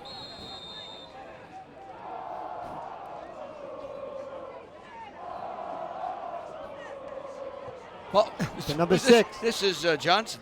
That was a fake by Ramir everybody. Johnson. And he picked up about 7 yards. Ramir Johnson on the carry. So Ramir Johnson picks up, He's an outstanding running back. yes, Timeout, St. Joe's. 508 yards. And I believe he missed the game. We have a timeout on the court. Fans, at this St. time, Joe's we'd like calls to a welcome timeout with all of our 8:32 to groups go. in They attendance lead at Bergen today's Catholic game. 10-3. The Green You Knights are watching extend a special WCTV, thanks the all-volunteer to our group from the former Township players of that are here Washington. in support This is St. of Joe's Coach Tony schedule. Karcich They lost the first game and in the Bergen Florida, County 20-17. That was a tough football game. program. And then they Thank you for your charter support school and enjoy in the Pennsylvania. remainder of They the won game. 14-8. We were here for that game, you and I. I was at the DePaul game where they won 24-17. Now, they played a nice, tough, hard game. They had very little trouble with Pope John the 23rd, 31-7. And they beat Paramus Catholic last week, 56-14. And here they are. Next week, they play Don Bosco Prep. Then it's St. Paul Prep. And then St. it's St. Peter's Prep. Peter's. Wow. That's could be- Look at that schedule. You got Oh. two weight games out of state. Not too many tough Then games. DePaul, easy games. Pope John, Paramus Catholic, Bergen Catholic. Oh, there's the sandwiches Oh, being look at the made. hamburgers, Oh. Larry. Your favorite. And I think the sausage is right behind that. Second down, 2 yards to go. Bowles calling signals. And we have equipment problem. What happened over here? Well, they're going to send somebody out. Probably didn't have mouthpiece or something. Chaffee. 49 goes Something. They didn't like his equipment. out. Chaffee goes Well- out and 34 comes in. The crowd has shown up. There's Johnson. Steps inside a block and falls First to down. the 15-yard line. First down. So we were told by Little Bird that there must have been blood on the uniform. Johnson on the carry, brought down And by that makes Justin automatic. You Calabria. got to get out and get that fixed. They have Jaffe come back in. Ball is marked at the 15-yard line of St. Joe's. First and 10. So Bergen first and 10 Catholic. on the 15. Bergen is knocking on the door. They trail 10-3. Bowles, look, he's being rushed. Throws out, has Little his button man. hook. I think he dropped it. Maybe no. Let's see what the referee's calling. Well, he's right there. He He's says calling a a catch. Cody with the catch. Yep. Wait a minute. Oh, wait a second. Pass is complete to number 8, Garrett The Cody. referee- Well, they're going to calling- talk about it. First it was good, then it was maybe, and now we'll talk about it. Larry, this is good officiating. At a point that you're not sure, you get together and you make a call. Let's see what he says. He will tell you right now. Long discussion. Oh, it's a personal foul against Personal St. foul John's. again. So that's going to add. So the catch was good. They were just discussing about a possibility of a personal foul. I didn't see a flag come out. Did you, John? No. That's a 15-yard penalty, but you don't have. So half the distance to the goal. That puts it on the 5. 5-yard line. The Let's see penalty what on happened. St. Something Joe's happened there. results in the ball Well, being I marked guess just outside the 5-yard line, where it'll be second and short for Bergen Catholic. Second down and short. Quarterback keep by Bowles, and First down He went for and the more. first down. He got to about the 1. Let's see where they spotted.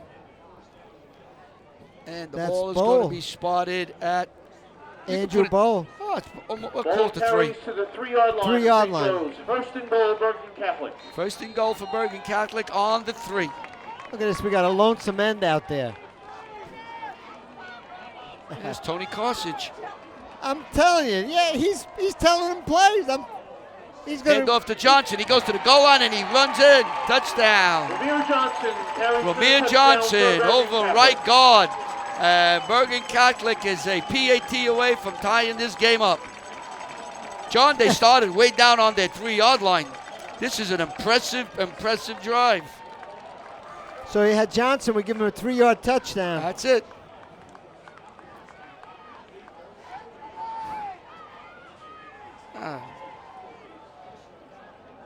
The pass to Garrett Cody.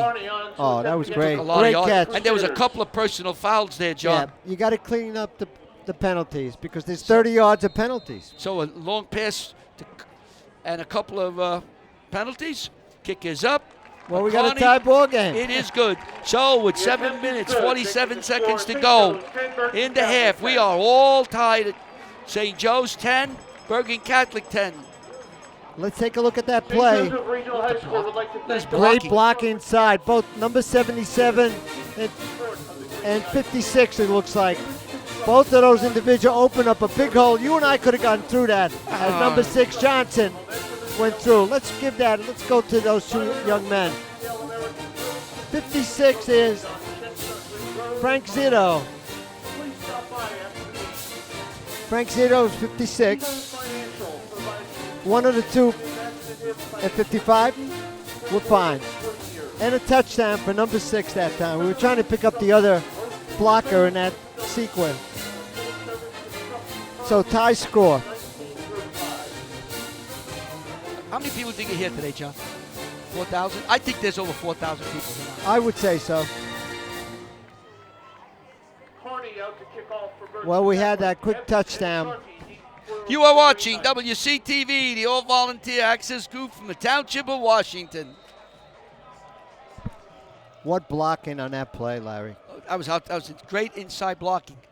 They opened up a hole. You and I could have gotten through. Well, I'm not pushing that. Maybe you.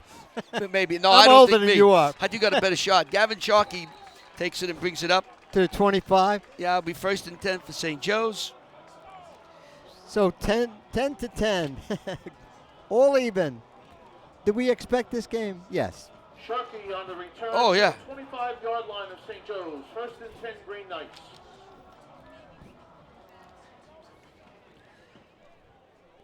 So they'll start from the 25-yard line at this point. St. Joe's on the 25. 1st and 10. Estime has a hole. Look at this. Fights his way across the 30. 6 yards. Looks like stopped by number 52 for Bergen. It's Javon Cruz. 2nd and 4 for the Green Knights. So Javon Cruz on the stop. What did Vito say about him? One of the toughest kids he's ever coached, right? Oh, unbelievable. So 2nd down and 5 to go. Yep, he marked that down right on our sheet. Look at his tackle. And this time he's 22. What a job. That's Javon Cruz once again. Estime on the carry, loss of 1. And you're right, he is tough. Vito Campanile. So 3rd down now as the rain begins to come. Wow, this rain hasn't stopped raining since March. I think we're in England, London fog here. But this is good. Right, boy, I tell you, this is it's not good. It's not good. It's not good. Alamo looks, rushes out, looks again, has his man. Close to first. Buchman. I think he has enough. I believe so. Ooh, I don't. Where he puts the ball down, it's going to be.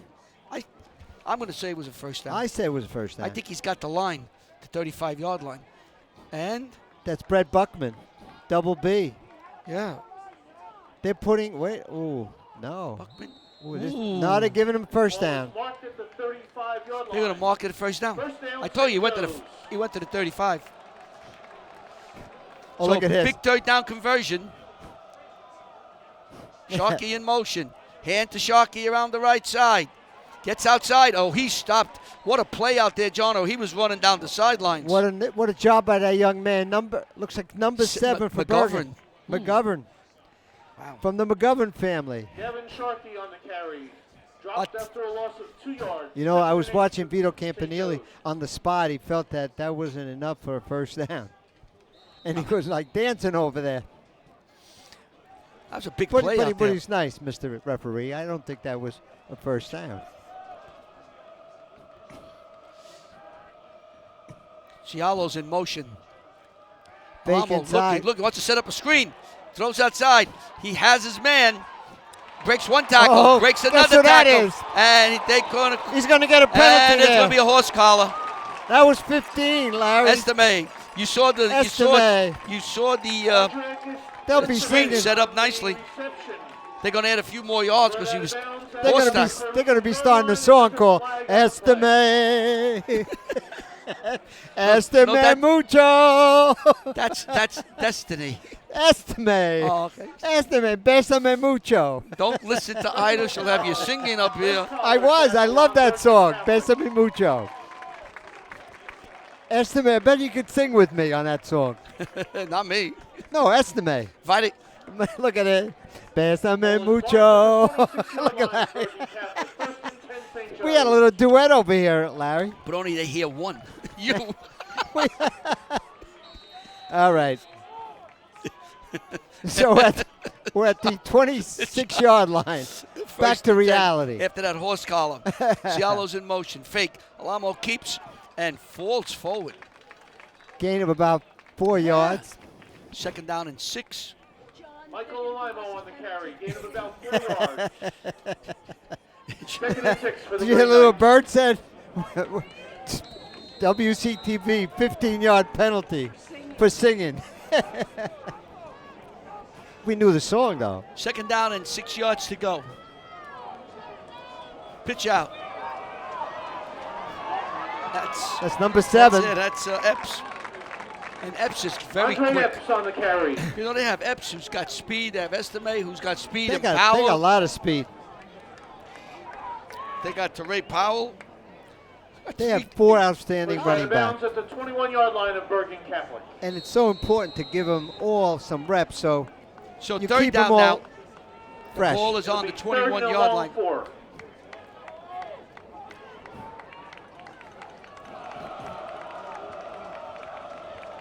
Alameda. Handoff. Epps skips, and his hit is going to be short. Andrew Epps, but you're in field goal range. Oh, man. You were on Andre field goal Epps range on when the you got to carry. the 30. Brought down at about the 20-yard line of Bergen Catholic. Jace Cruz made another tackle, Larry. Remember he said he's the toughest It'll be kid on his fourth team. And about 3 for the Green Knights. So 4th and 3. Green Kicking Knights will try a situation. field goal. Guglielmello will 37-yarder. let's put it this way, John. He'll have the distance. This should be a 37-yard field goal. Snap is down, kick is up. It's got the distance. My God, it's got about a 50-yarder. And It for is those good. Guglielmello's kick is So good. Guglielmello hits it 37-yarder. St. Joe's 13. St. Bergen Joe's now Catholic leads 10.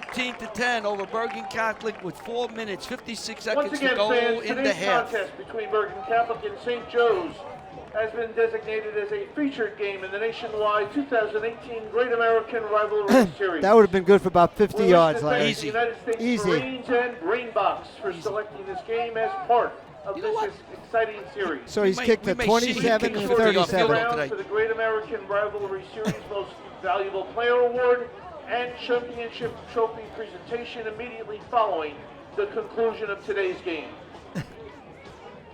He used to be a kicker, Andrew Giuliani. Frank Salvano. Valvano. I think he's got the same birthday as me. He wants Salvano? us to take Yeah. our wives on October I 28th. remember him saying that. And I think we were married on the same day.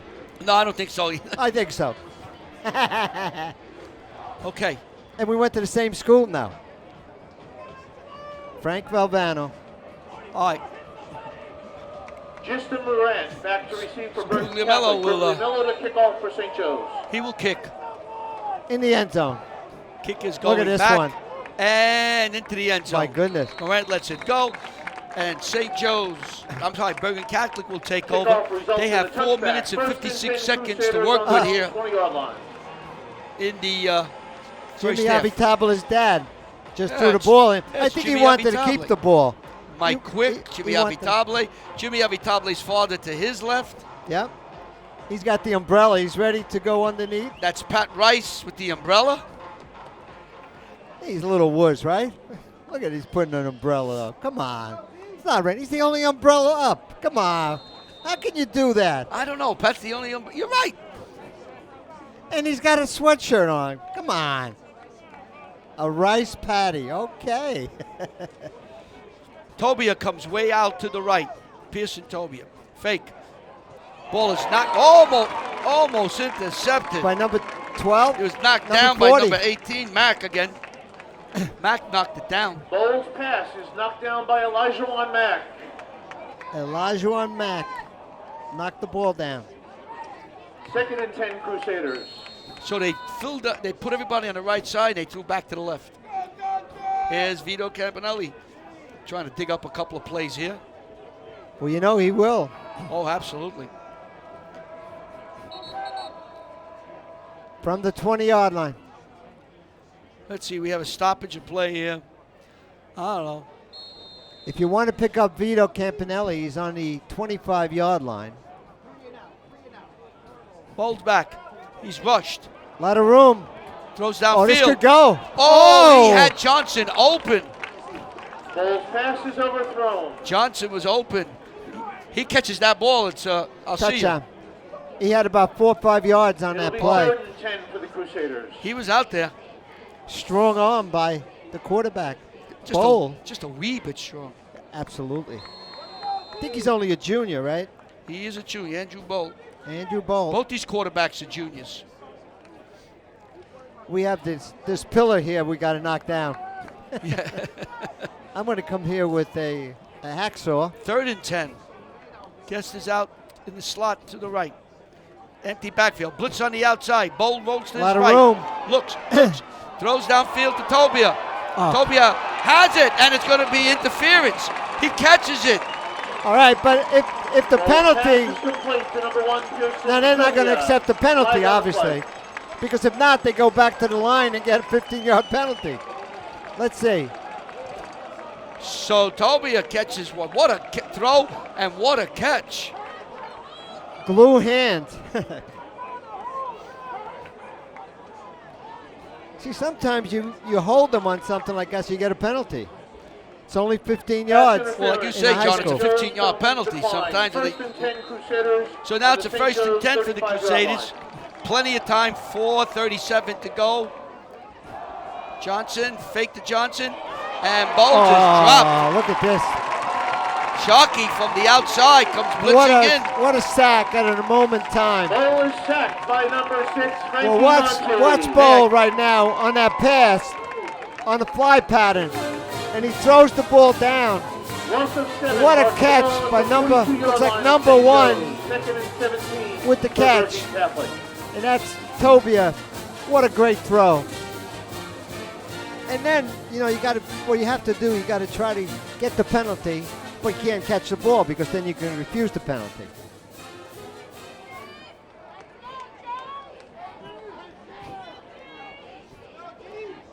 So on the, looks like I've the been told that 42-yard line. that drop was by Shane Stewart. Oh, Inside the guess, and this defense, he did well getting as much as he did. nice play. And Stopped by number 4 for St. Joe's. He's been doing a great job all over the field. Gifts on the reception. So now it's brought 3rd down. The by ball is at the 39-yard line. Vanover. Here's a question, John. Go ahead. They don't make it here in 4th down. Do you go for it, or Third do and you about punt them 14 for the deep into their own territory? I would, well, it all depends how many yards you get. How about Let's wait see for what the yards. happens Trips to the left. Bo looks, throws outside, incomplete, intended for Deborah. Now we have 4th down. Let's see what Vito does. Ball pass is overthrown. It'll be 4th and long for the Crusaders. Looks like he's going to punt. They're going to punt it. Well, you know, if you don't make it, you don't want to give St. Joe's a half a field. Oh, I agree. I think his player was held coming out of Yes. out of his break. Yes. Tobia will kick. but he did it nicely. Watch the hold. Toby back to punt for Bergen Catholic. Sharkey to receive for St. Joe's. Sharkey's deep.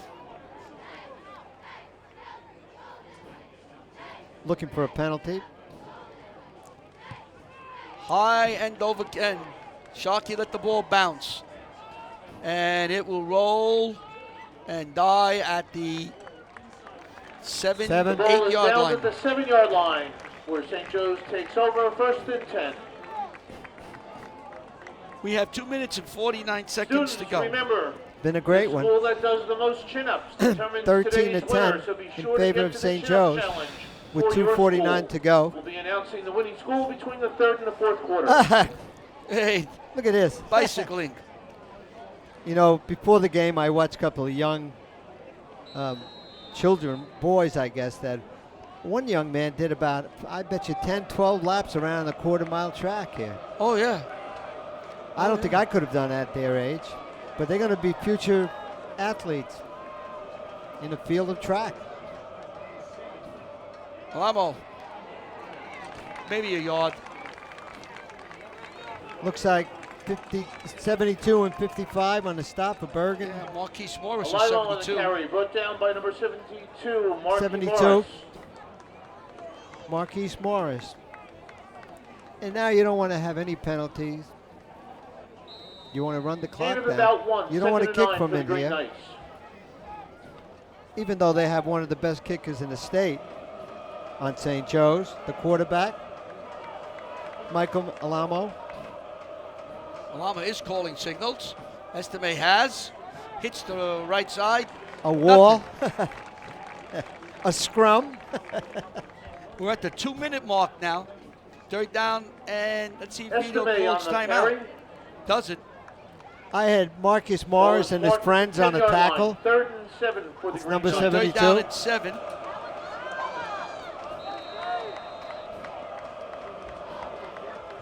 Clock is at 1:40 and running. St. Joe's is very happy. Let the clock run out. And you know, Larry, John Hyde, 55, who's a nose guard.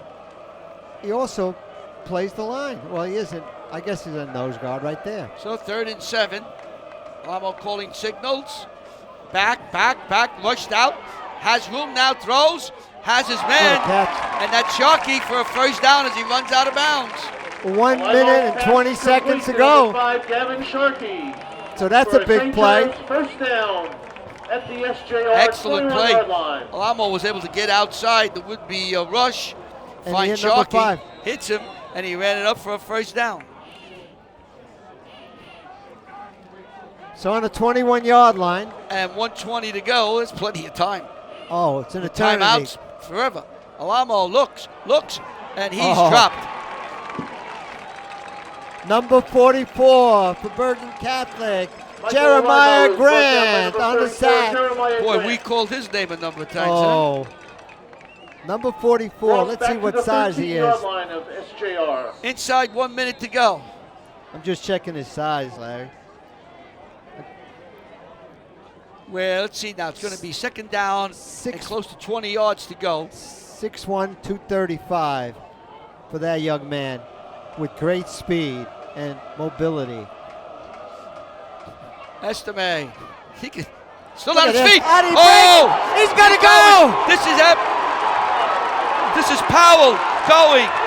He's going to go for Powell. a touchdown. Gone. Touchdown. 78 yards and a touchdown. Tyree Powell stuck into the backfield. Touchdown! Let me see. What a play. From about the 13. I'm more than that. Let me correct that, Larry. It's from the 14. 83 yards. I got to get my math straight. Tyrell Powell, Jr. He was in there. 83 yards. He broke the tackle, and then no one can catch him. Outstanding speed, and being on all the way back, St. Joe's explodes for 80. How many yards you said? 83 yards? 83 yards. So they had a 76 and an 83 yard. They eating it up on the ground. Wow. And that was Tyrell Powell, right? Tyrell Powell. Kick is up, and it is good. So that exciting 83-yard run by Tyrell Powell.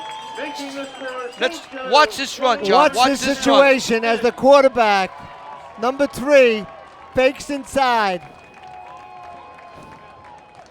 Gives the handoff. Outstanding block out here. Let's pick up his number. It's number 64, I believe. Let's pick up. What a block. And then he breaks the tackle right there. And at which point, a great seal block by number 11 for St. Joe's at that point. Now you got it. Now you get into a track meet. Number 21. Going to the distance. 83 yards and a touchdown. What a run. Great blocks by Mercury and Buxman. Unbelievable blocking. Nunez got there. They Nunez just broke, got there just but too late. Number 14 for Bergen almost had a shot. Rene Nunez. Bushman and 82 McMurtry yards. made great blocks on that run, but Powell was able to keep his balance. And then once he caught his balance, it was just, and that is a tough shot against Bergen Catholic. What a great run for St. Joe's. With less than 2 minutes in, you're in the looking game, to run out the in clock. that first half. And you can't run that out once it's in the end You zone. look like you're down there with third and very, very long. You're going to run the ball into the line, maybe pick up a first down. But if you're lucky, he hits it for 83 yards. Unbelievable run. Great blocking. Woof. Look at the great American rivalry. You and I could do a couple of push-ups, Larry. I don't think we do anything. I don't do push-ups anymore. I'll walk. Push-ups? You say push-ups? You want to do pull-ups? The only thing I do is push away from the table. You got to push away from the table. Oh, you got it. Got to do something. So calling signals. Hands off to Johnson. And Johnson gets across 25-yard line. Unless there's a timeout, that will be the last play of the half. Johnson on the carry, brought down by number 55. And that should be the last play of the half. Bergen Catholic will receive the second half kickoff, but the crowd is still buzzing on Tyrell Powell's 83-yard run. What a job. With time running out in the first half, St. Joe's will take a 20-10 lead into the locker room here at the campus of St. Joe's High School at the Robert Joseph Dinallo Stadium on the Coach Tony Karcich turf field. You are watching WCTV, the All Volunteer Access Group from the Township of Washington. This guy's won 338 high school football games, and he's obviously demonstrated he is a great high school football coach. And then I thought, think of all the coaches that Tony has developed over the years. The young coaches that have come to him to learn how to coach and have come through his system.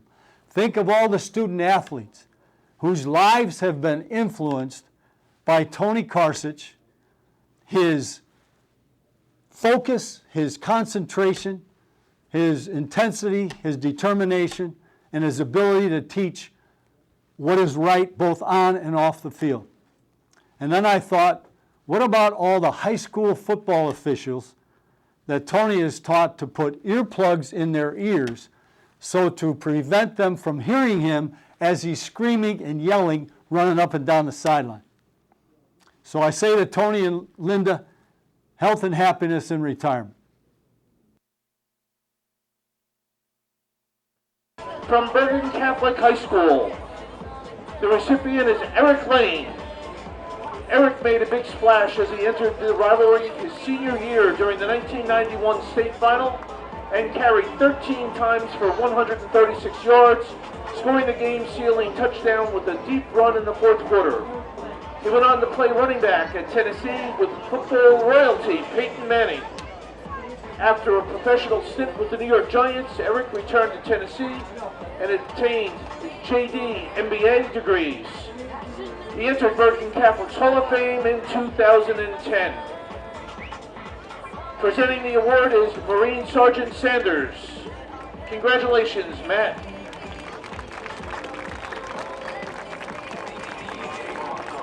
And from St. Joseph Regional High School, Tony Karcich. Presenting the award is Marine Sergeant Rods. Congratulations, Tony. Let's give a big round of applause for the latest inductees into the Great American Rivalry Series Hall of Fame.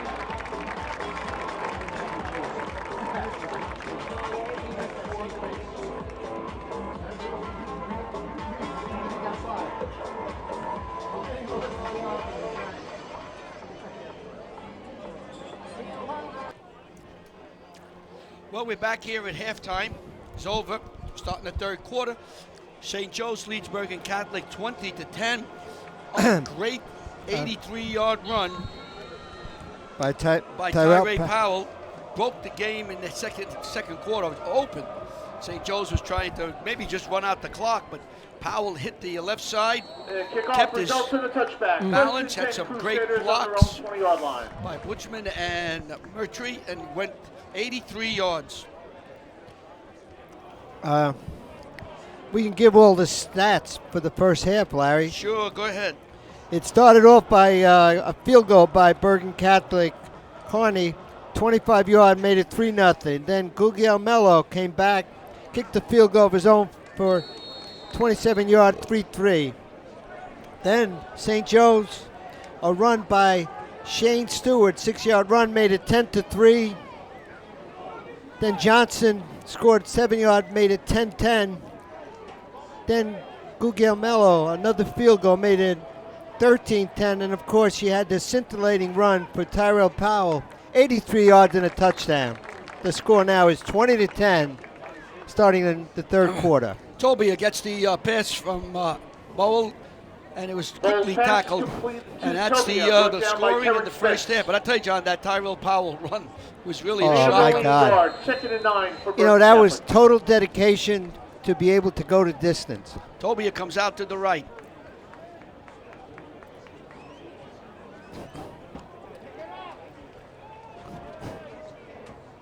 Throw out Nice here, button Tobia. hook. Nice button hook as he gets across the 25 and spilled at about the That's 27. number one. Pass is complete. He's made to plenty of Tobia, catches, brought this down young by man, number Tobia. 55, Dante Ziccarelli.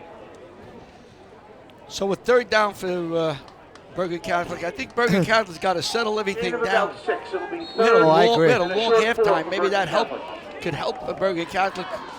Well, you know, you can't give up a run like that No. with a minute and less than 2 minutes to go in the game. That takes a lot of it. For St. Joe's, that's an upper. You Oh, want my to goodness. get back on that field as quickly as possible. Johnson is going to be dropped short of the first down, maybe short of the line of scrimmage. So fourth down, it's going to be a punting situation. Johnson on the carry, brought down by number 22, Smith Vilbert. Number 22 made the stop. That's Smith Filbert. Now he's got to stop football and then play basketball. 4th and 3 for the Crusaders. For Mike Doherty Back to at receive St. the Joe's. punt, number 5, Gavin Sharkey. He's got about, I think, 4 or 5 sacks for the year. Toby is back. He will kick it. Trying to catch offside for the Bird. Plenty of time. Oh, a line drive Oh, this bouncer. could be a good bounce. Let's see. Sharkey will let it roll wisely move. as the ball will come instead on the 35-yard line where St. Joe's, the Green Knights, will take over first and 10. They lead 20-10. Here's Emily working the sideline. Where there's Ricky Pochicki to the look at left. that little house Lou they have up Servio there. to the right. When we were up there, we would be getting hit with rain. Look at this little nice hut under there, these two. Come on. Yeah. No, it looks good. They do a great job taking the shots for us. Alamo calling signals. Hands off. Boom. Oh. What a smack in the middle there That was number, Tobia. number 7, right? Yeah, Epps. There's Nick Messick. Oh, he's Andre choke. Epps on the He's carry. eating lunch. McGovern. That must be Griffin one of McGovern. Tony Karcich's Brought down by sausage number 7, sandwiches. Griffin McGovern. But McGovern, from the safety position, Gain did of a about nice a job. yard, 2nd and 9, St. Joe's. Look at him in the middle of the world. Hey, look, he's lost in there. He made a lot of friends. 2nd down and 7 to go. Stewart slipped again. Punch it down. That's the second time I think Well, he's you know, done there's that. a little rain has fallen. You know, there is a little rain. It's best if it pours. Yeah. When you get that little slicker. James Stewart on the carry. Down at the 34-yard line. Next week, we will Third be and at 11 for Westwood St. Joe's. for the Hall of Fame game between Mawa and Westwood. Westwood will be honoring its 2018 Hall of Fame class. Had a big dinner on Thursday night, and then those honorees will come on the field and be introduced. Alamo's back, throws, has his man, and he's going to be dropped for a quick loss. That's number 3 for Bergen. Brady work on the reception. Short game for we St. gotta go. Joe's. It'll That be was a 4th short and long. reception. Corbin. Anthony Corbin. Number 3 made the stop on the play and a punting situation. So they Bergen talked Catholic about hurts. things.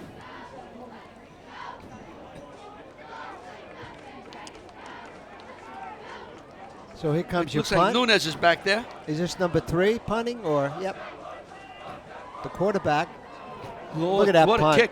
Look Nunez at that lets the punt. ball bounce, and it rolls back and will be down on about the 30-yard line where We'll make it a 30. Bergen Catholic will take over Michael with Alamo, 7:57 to go on in the Bergen third Catholic quarter. 30-yard They line. lead 1st and 10 20 to for 10 Cedar. over St. Joe's. Bergen Catholic, sorry. So St. Joe's now will go on defense for the second time in this quarter. 7:57 to go. Hoffman. I'm trying to get a little more on you. Garrett Cody's out to the right. We have double to the left. Johnson with What a a hole. hole right there. Johnson with a big hole. And Johnson gets First to the down. 45-yard line. Stopped by number 56. Johnson is tackled by number 18, Elijah Juan Mack. Now, we mentioned that Josh McKenzie, who was injured, First was down suited for up, but he Bergen hasn't seen Catholic. any playing Well, time. marked He at the really 44-yard wants line. to play, but I don't think. No, you don't put him in. But Howard Cross on that stop, 56. I want to make sure that they give him some credit. Oh, that's Bowles bobbled the ball, and he fell on it wisely. Don't try to do too much with that ball. oh no. Could have got a little wet. You know, there's a little bit of a dew on top of all the grass. Ball is down So at Ball, the 37-yard line. Drops the ball. That's a It's a sack loss from of about someone. 7 yards. What an easy sack that is. Go up and just Second and 17 for the Vito Crusaders. Campbell gives. Oh, the nearest guy gets the sack on that, I guess. Yeah, the nearest guy gives Bowles signal. So Bowl will come out. Toby will go to the left. You look about 2 and 18. Garrett Cody's out to the right. Johnson's to the right of Bowl. Trips to the left. Bowl looks, fires, has his man Deborah. Sits one, sits 81, two, first and has down. enough for a first down. That's 81. Tyler Deborah. So it's a first down for Bergen Catholic. Tyler DeVera on the reception. Tyler DeVera. Pushed out of bounds by Dante Ziccarelli. First down for Bergen Catholic. On the 45-yard line, DeVera on the great reception of first down. Bowl was able to get out of a hard rush and found Deborah on the left side. This is Corbin. Look at this. Corbin would have run for about 7. Corbin on the carry. So Anthony Corbin picks up a couple. Well, they're picking up. Dropped after a gain of 7 yards. Second down and Second 7 and yards 3 to go for as we are Catholic. at the 6-minute mark. Yeah. Anthony Corbin is an outside linebacker and free safety. They got him running the ball, huh? Well, Here hey, he goes again. nice spin. He's a man possessed. And he fires First his down. way to the 30. Corbin on the carry. Brought down by Connor Greco. On our paperwork and talking to the coaches, Anthony Corbin plays the will Ball spotted position at the 30-yard linebacker. line. First and 10 That's it. Crusaders. He's an outside linebacker and a free safety. A will position, for those people who don't know, is that linebacker that's on the side where the linebacker isn't. It's on the, I want to say the weak side. Yeah. That's what it is. Well, you can always say an linebacker. outside linebacker. Yeah. For the He's away neophytes from that the don't know. tackle. He's away Yeah. from the tight end. Does a nice job. I wonder how many times that really happens. Strong linebacker stays on the side of the linebacker. Pass downfield. Looks good. He What a caught it. catch. And he's in Question. for a touchdown. Well, Cody. no, I think it stopped. Let's see. On Garrett about the 1 yard Cody. line. What a throw from Bowl. The referee's right Garrett there on Cody that. on the reception Garrett Cody for in the Bergen far Catholic. corner. Hold it in. Was that Tobia? Down to the 1 yard line. Oh, they got him on the He is one. I marked beg out your of pardon. bounds at about the On the 1 yard line, it looks like. Yep. The referee was right there on that call. Yeah, he must have just stepped out of bounds. He did. On the 1 yard line. Great First catch. and goal, Bergen Catholic. So that was Tobia. Oh, look at this. It looked like Nothing. well, I don't know. hip- Let's see. hip- Touchdown. Finally a Touchdown, touchdown. Bergen Catholic. Let's see who scored. Number 4, the That quarterback. was a quarterback keep. Bolt got it in. So he finished the pass. And 1 yard run. So a nice pass down there. Got him to the 1 to Garrett Cody, and then Bowl ran it in. Carney will kick to bring this to a 3-point game. So it's Hey, John, you saw missed PATs yesterday? it's 4-point game. They got to Yeah. kick the field Yeah, I'm saying, but extra I mean- point right there. If he kicks, it's a 3-point game. Yeah, it was 20 to 10. Now it's 20 to 16. A good will be a 3-point game. How many PATs were missed last night? That's A unbelievable. lot. And again, And that's that's an easy shot. let's see now. What are we doing here? We're kicking an extra point. There's some chit chat going on. What are we- I don't know what we're waiting for. I don't know. Maybe they're trying to get the clock right. What is it?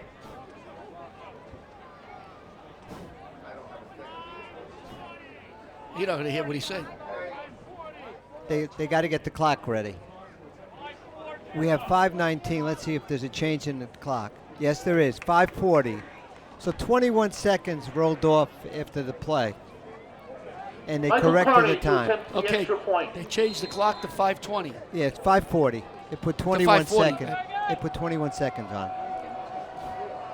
Ooh, that was almost blocked Almost from blocked. the outside. But it was good. The kick is good, making the score. So St. with 5 Joe's minutes and 20, 40 Bergen Catholic seconds to 17. go on a quarterback keeper, and the PAT, Bergen Catholic scores. They now trail 20 to 17 to St. Joe's. Here's your replay, John. Unbelievable. Support of the Green Knights. Waiting for the Crown snap. Living Companies, a multi-family. They have everybody for the uptight local urban As Bowl community. gets the ball. Proud Oh, this living, is the the right pass move. play, Larry. Let's Great watch again contracting and development. on the replay. Great blocking by the Crusaders. Running back training, And they're hitting that corner. Now watch where the referee is on this play specialized as we get there. Catches the ball on about the support 1 yard line. here at SJR. And that's what they call 1 yard line on that catch by the referee right there. Nice. So that put the ball on the 1 yard line. Then you had Bowl, the quarterback, go in and a touchdown. So the score is 20 to 17. Now we got all the paperwork. 5:40 to go We got in everything the done. third quarter. You know, we may be okay by the time the game's over. It's been a great game, though. And Oh, put good. in. Oh, he Steps says in bounds. it wasn't. It didn't. It's It didn't okay. go into the end zone. Oh, look at. Here comes. I believe that's Gavin Sharkey gets knocked down shy of 20. Yeah.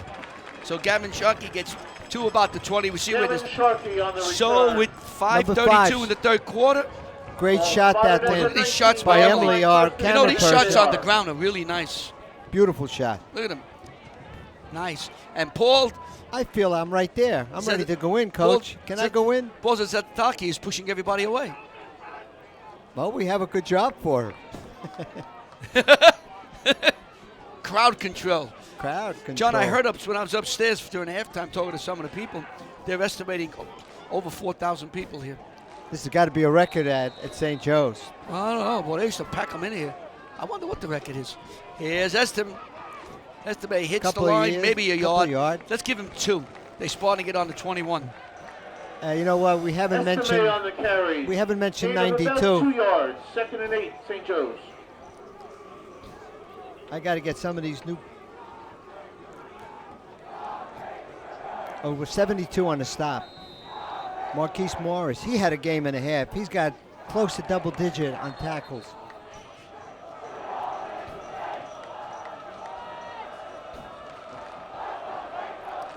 He goes both ways, Larry. How many both ways plays do we have today? Marquise Morris does. He plays both ways. That's kind of tough. Now you can see all the There's Bergen a Catholic sideline there. Those are fans the cheerleaders from the student body. right across the street. Yeah, they have. Across. It's about 400 miles away, Larry. Yeah, and climbing. Look at it. Look at these pink. Second down now. We finally get started here. Jumbo to the right. Estime tries to get outside. He does. He does. He's got to He's have dangerous. And we have a penalty. Looks like there might be a hold out here. I don't know. Well, let's see where the flag is. Let's see. Ball Maybe carried by Audric Estime. It would have been a What- first Flag on down. the play. Estime will carry the ball. It's going against. Looks like against. Well, hold Grant on. was holding his hands up in the air like I didn't for Bergen Catholic. Yes, it's going to be a hold. Jeremiah Grant, number 44, was looking at the referee, pleading his case with his hands in the air, saying, and the flag was already down. Also, the offensive coordinator there for St. Joe's was Holding saying, "Wait a penalty minute, on that's St. not a hold." Joe's. Puts the ball at the 10-yard line, at the 11-yard So line. close to a first down is negated. Second and 18 for the Green Knights. So now we have what we had in at the end of the first half, and St. Joe's was able to bank one for 83 yards. You got to be careful; they can hit from anywhere. Wants to Button throw hook. a nice screen pass. Bushman and nothing, 15-yard line, maybe 4 Gain yards. about 4 yards. Yeah. And that was Brett number Buckman 11. on the reception, brought down at the 15-yard line. Gain of about So- 4. Fred Buckman. So Buckman picks up 4. It's And going to makes bring it up a third third and and 13 for the 13. Green Third and 13. Now, if you're Bergen Catholic, you just scored on a long drive. You'd like to get the ball back. You don't want to You hold. got that mojo going. You've been having a tough time on third downs, especially third and long. So third down now. Alamo calling signals. He's back. He looks. We got He a looks. fly pattern. He looks, and he's dropped. Looks like Wow, 90. Grant, Michael number Lorimo 44 is was brought down by there. number 90, Tyrone Malone and on the sack. Grant. So Bergen Catholic has a big stop, pushing St. Joe's to the shadows of their goalpost, as Nunez will drop back to about the 50-yard line. Yeah, also Grant was involved in that sack. So got to give him credit for both of them. But 90 was a man possessed on that play. There's Vito Campanelli right there watching. They like to snap. block one. Nearly got it blocked. Nunez wants a call for fair catch. He does at the 40-yard line. Whoa. Great field position after that. That came defense. very close. I mean, I don't know how that ball wasn't blocked. It was Nunez between on the some fair hands. catch at the St. Joe's 40-yard line. DeNobili, number 22, came so close to blocking that punt. There's Vito Campanelli. Now this is Oh, the Campanelli look. family when Oh. we did the interview some number of years ago. My at God, our look at studio. them. Nunzio and Anthony, Left Vito, is Nunzio. Mike Middle is Campanelli, Vito. Mora. Who's the only and one missing? Anthony. Who's missing? The young lady who's the No, best at. Nick. Oh, you're right. Nick. Bowl. Fires Wide downfield. open. And he was knocked to the ground. Oh, they had I thought by being hit, he might have worked out, but the ball falls to the ground. Second and 10 for the Crusaders. There was a wide open receiver down there, but he just couldn't get the muster and throw the ball downfield. He got hit pretty good, number 4. Here's Andrew Bowl. I tell you what about this young man. He stands in the pocket. It's caving in on him. People are falling, hands fight, and he stands there and just fires He's a the junior. ball. Every once in a while, he gets hit. Well, hey. But he can throw the ball. He's had some great throws. The receivers have made fantastic catches. Here's Corbin again. Oh, my goodness. Corbin now almost to the. Hey, I wonder if Johnson got hurt. Corbin, I wonder if Johnson just got Corbin nicked. on the carry, brought down by 5'11", number 18, 180. He's Elijah bigger than Montez. 5'11", 180. What do you think? He's playing He long. got that Vito. body, upper body strength. Oh, a penalty against. A penalty against St. Looking through some of these stats, Face Corbin, mask on this? in 5 games, coming into this game, only carried the ball 6 times for 20 yards. So I'm assuming that Johnson has not been in the last 2 series, might be injured.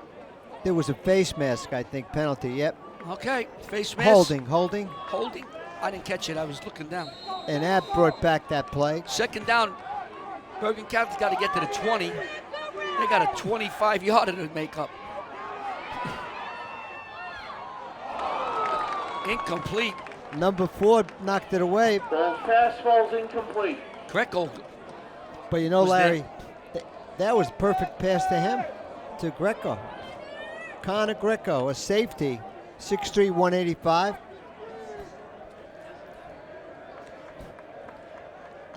So it looks like it's going to be a 3rd and tomorrow. The ball's on the 48. They got to get to the 30. Yards. That's 20 and 2, 20, almost 22 20, yards. 23 yards. 3rd to and go. 22. You got one of them, John? 22 yards. He's got to play. Well, this is going to be. He's going to keep a blocker with him. Ball back. Bo looks, stands in the pocket, throws, incomplete, knocked away, By intended number, for looks like Deborah, 18. and he was surrounded by 3 would-be defenders. I had number 18, Elijah Pass is Mack. broken up by Elijah Mack. Mack, the safety on that play. As he spinned around, knocked the ball away. 4th and 22 for Bergen Catholic. So Tobia will do the honors of kicking. Tobia back to kick. Gavin Sharkey will be back there to receive it. Kevin Sharkey to receive.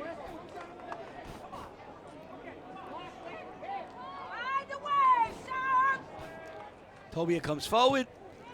Nice spiral. Kick. Look at that. Sharkey will let it go. Oh, The ball look at the- bounces ooh. and rolls out of bounds about the 12-yard line, where St. Joe's will take over 1st and 10 with 2 minutes, 25 seconds to go in the 3rd quarter.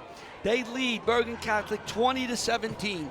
You are watching WCTV, the all-volunteer access group from the Township of Washington, Bergen County, New Jersey. 11-yard line where the Green Knights 11-yard line. So, That was a great punt. John, the fans got what they wanted. They got the 89 the yards field name, away. the coach Tony Karcich turf field. It looks beautiful. He deserves it, to say the least, what he's done. And you notice in the 1st quarter, he got down to give him some advice. Yeah, Alamo on a delayed draw. Oh, 90. Wow. Wow. Everybody was God. there. But 90, that young man, Tywone Malone, on the 6'4", carry. 285. What a player. He did okay today, Mac. He played well online. No gain on the play. Yeah, Second he's done a and great- 10 They for gotta Great keep job. They got to keep the ball dry. There he because is we're right getting a there, little, 90. Look at drizzle. him. There he's drying it. And there's Darren Cooper right in front of him, taking pictures. They got to take picture. They got to do the whole They got to show. do everything. Right, picture, everything. Fake and a Illegal stop. procedure. Motion. Oh, motion. Procedure penalty on St. Joe's. I always like illegal procedure.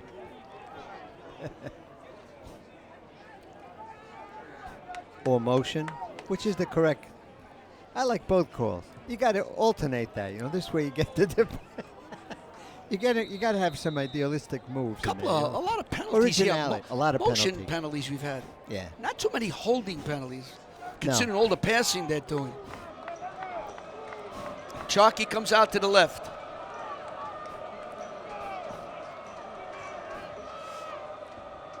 From the 7. Alamo rolls right, looks, lobs one. He's Wide got open. Bookman wide open. Oh, He's what a got it. catch. And he's running at the 40. He misses away. He's at the 30 and dropped inside the 30-yard line.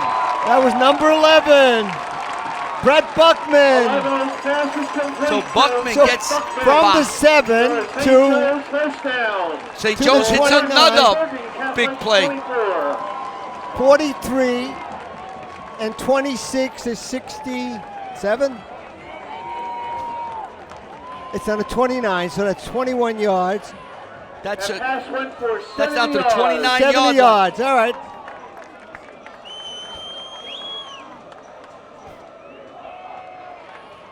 This is Stewart, and Stewart is just dropped there on the 25 yard. James Stewart on the carry. St. Joe's has hit a couple of big plays. Unbelievable. 3 big plays. I mean, Buckman. And I then mean, he fought hand-to-hand combat to try to break Nothing away. wrong. but boy, did he get behind. Oh, he was picking berries out there, Larry. He was just standing there. Well, you got to throw a 70-yard pass. Woo, and then he broke 2 tackles. That was a lot of big plays in this game. 2nd and 11. Alamo calling signals. Hands off and chipped up quickly by number 36. I say no game. Is Estime. Estime on the carry. Gain We of haven't heard 15 from him yards. in a while, Estime. Sebastian Sega made the stop. So 3rd down and 11 now. The ball is on the 30-yard line. Right now, this is a 47-yard field goal if you don't make a That yard. is the end of the third quarter. You know he can kick What? it this distance, That but will- that's pretty good for high school. With that, we end the 3rd quarter with St. Joe's leading 20-17 over Bergen Catholic. It's been a good one. Let's see that replay, John. Look at this. Unbelievable. It was 20-10 at halftime. A Look at this. touchdown. Look at this pass play. Oh, the replay. What a catch. And now you have the Rays going as number 11. Did a great job. Little hand-to-hand combat right there between number 7, McGovern, and 11, Buckman. They probably know each other. They probably go out and have a couple dates with the girlfriend. There's been 3 long plays where St. Joe's had the ball deep in their own territory and were able to hit long plays. You are watching WCTV, the all-volunteer access group from the Township of Washington. You can contact us at 201-664-9821 or the web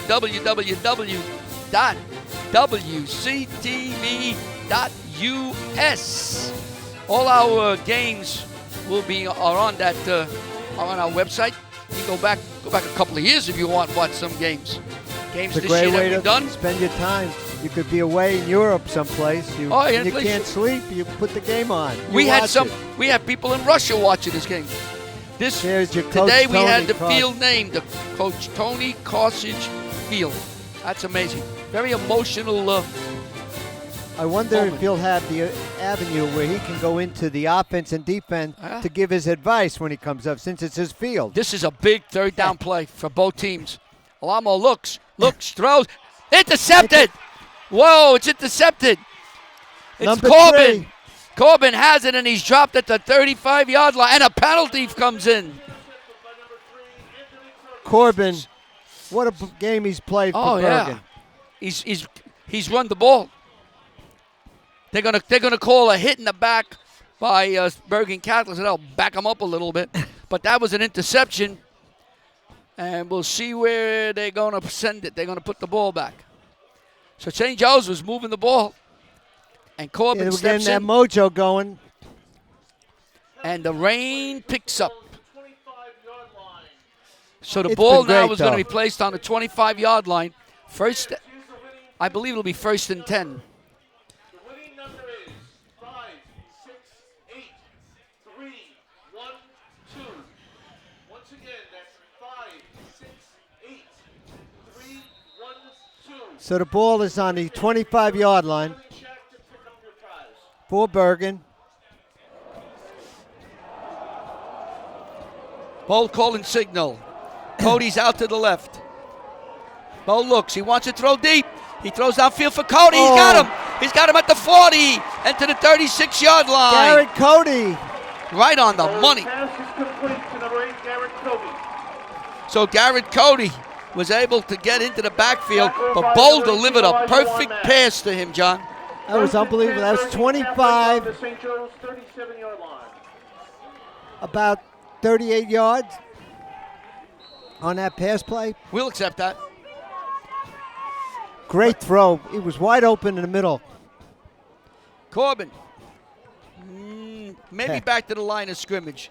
I think no gain. Give him maybe. a yard. Looks like brought down by Howard Cross. Howard Cross made the stop.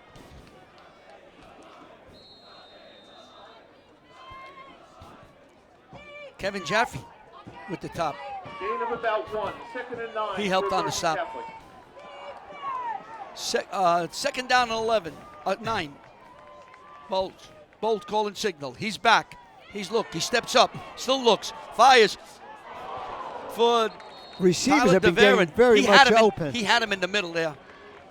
He overthrew the ball, and that's 81, who's an outstanding receiver for Bergen Catholic. For DeVere, incomplete. Yeah, Tyler DeVere.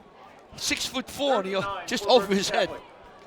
Got to throw the ball real high to get over It 6'4". seems like, obviously, the defense coming in had to make him throw that high pass, but he was wide open. In the middle, he found the hole. He found, as they say, he found the soft part in that zone. Oh, unbelievable. We have a timeout on the field. So 10:51 to go. St. Joe leads 20-17 over Timeout, Bergen St. Joe's. Catholic. Third down 9. Hold back, looks, gets pressure, steps up, fires downfield for Gist. Oh, And there's going to be a penalty. that's 15 yards. He was pulled down. Gist was Pass is pulled down. incomplete, penalty flag on the play. So you're going to get 15 yards, and that should be Yeah, enough you get for a first 15 down. yards. And sometimes that's the play. If you get beat like that, you don't want them to score. So you get 15-yard penalty. Yeah, in high school football, it's not a spot foul. It's a 15-yard Correct. penalty. Correct. If you had that in the pros, they'd be tackling everybody. Then there'd be penalties on roughing the tackling.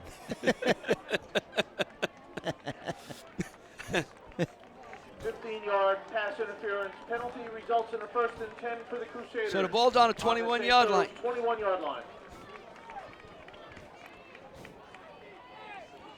So we had a 1-yard run by the quarterback, Bone. That's the only score in the Bone. half, right? Yeah, that was it. It was 20-10 and made it 20-17, but they're knocking on the door. Corbin's going around the right side, and he's tackled and dropped quickly. That looks like Corbin on the carry, brought Number- down by Elijah Mack. you've been Mr. hearing Mack. his name a lot. Mack with the tackle, and a loss of a yard. Play results in a loss So of a yard. 2nd and 11. Bergen for Catholic Bergen must have Catholic. lost Johnson. So they lost McKenzie before the season started, and now Johnson's on the bench. Although Corbin's not playing badly here. No, Corbin No, can no. play. He's getting his opportunities, making some big plays. Bolt calling signals. Bolt back. Passes downfield. And incomplete. I'll tell you what, Corbin picked up a linebacker right in the middle Pass is and incomplete. gave Bolt a chance to make the throw. Almost he was 3rd and sacked. 11 for Well, they're Bergen doing a Catholic. nice job with those patterns. But that was a good pickup by Corbin. He does everything. He runs, he catches, he plays defense, and now he picked up a blitzing linebacker. And Elijah Mack, number 18, has been playing a lot on defense.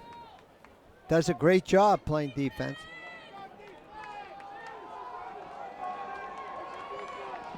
So 3rd and 11.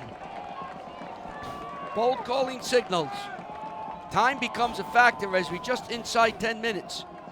And now Vito Campanelli has to call one of his three timeouts with 9:57 to go. 20-17. St. Joe's leads Bergen Catholic.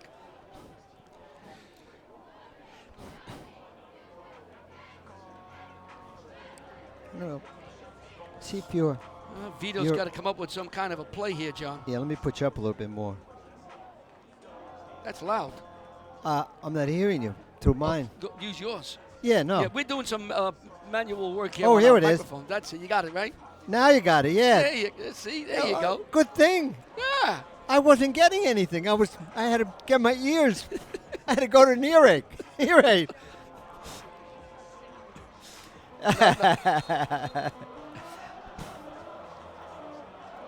Look at the statistics. Look at us. We got all our stuff here. Oh my God, look at all this stuff. This looks like we're having a party. I don't know what we're doing. We're probably playing cards here or something. You know, I haven't heard you. You sound great now. I said I better get a hearing aid. We just turn your volume up. That's all it was. Yeah, but I'm saying, my goodness, where is Larry? Bowls back. Looks. Throws. Has his man. Oh! He's hit. And no good. Oh, they're going to call. Flags come flying in. Ball's pass is incomplete. Let's see what this call's going to be. It could be a high tackle. I don't know. We'll see. Well, we're going to see right now. Let's take a look. Foul against St. Joe's. Gist had the ball. It was a little in back of him. He was hit hard. The ball went flying, and they're saying that maybe a high hit. That's got to be what it is. Yep. Oh, I can't believe with this volume now. I love it. I thought I was dying here. I thought my time was up with God. You know, he's telling me time to take you away, John. Oh my God. I'm ready to run around the field now, Larry. Now let's see what's going on here. Vito Campanelli's on the field. Yeah, you got to watch now. And I think they're going to measure. Timeout for the measurement. The referee. Let's see. That's after the penalty, so I don't know. Let's see. They want to get the proper spot. Yes.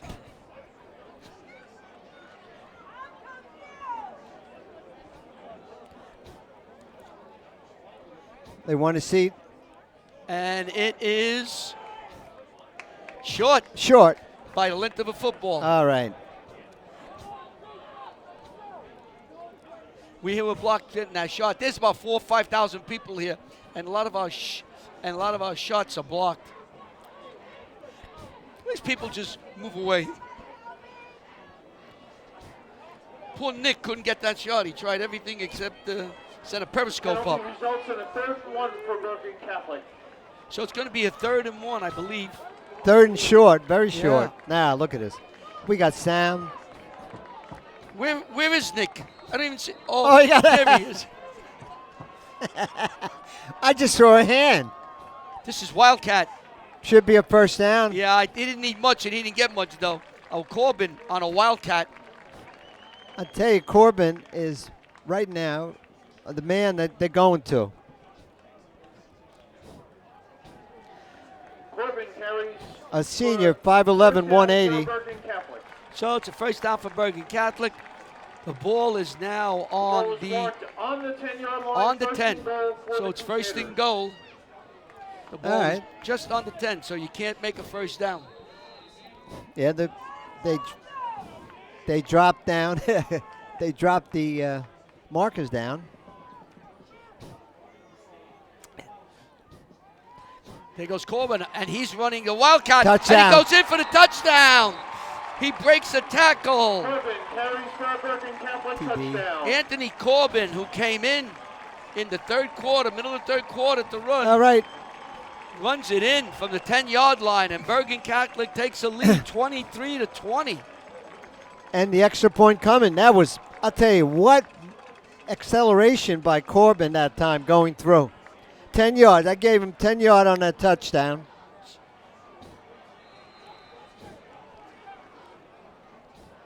So Corbin bangs it in. Carney will try for the PAT, kicks it up, and it is good. So with 9 minutes, 29 seconds to go, Bergen Catholic in an exciting game, seesaw game, takes a 24-20 lead over St. Joe's. You are watching WCTV, the all-volunteer access group from the Township of Washington. Here, let's see that replay of Corbin. Here comes the touchdown. Watch Corbin in a Wildcat. What's number 3? Keep your eye number. Look at it. Power left, as it's called. They got all the meat up there, ready to open. What's now? They all know he's going to bring the ball, but what's the group right here? He says, I'm going to follow all my linemen. Look at him. Look at him push. Look at the push by that offensive line. And he just goes straight on in. He was almost knocked down by his own man. Absolutely, but he goes into the end zone for a touchdown. 10-yard run by Anthony Corbin, who came into this game with just 6 carries in 5 games for 20 yards. His longest run coming in was 9. Well, they don't know. He could have been hurt, but this young man is like a train. Ready to do the kicking. Epps and Sharkey deep for St. Joe's. So now St. Joe's has got to answer. Let's see what they can do. And they have the ability. They hit from all over. And it's good. Oh, no good. I thought it was. He must have been in the end zone. First and 10. Touchback. St. Joe's on the Yeah, wrong 20-yard touchback. line. So St. Joe's will get the ball in a 20. Yeah. That was Epps back there. So St. Joe's comes out. 9:20. This is going to be a very interesting 9:26 to go, Joe. One of these classics that we've done. 24-20. Hey. You know you can't score 4 points. No, you can't. No. Oh, you could. Two safeties. 2 safeties, right. Estime hits the line, fights and struggles away across the 25-yard about 6 line. yards. Estime on the carry. Gain of 6 44 yards. on the stop. Grant.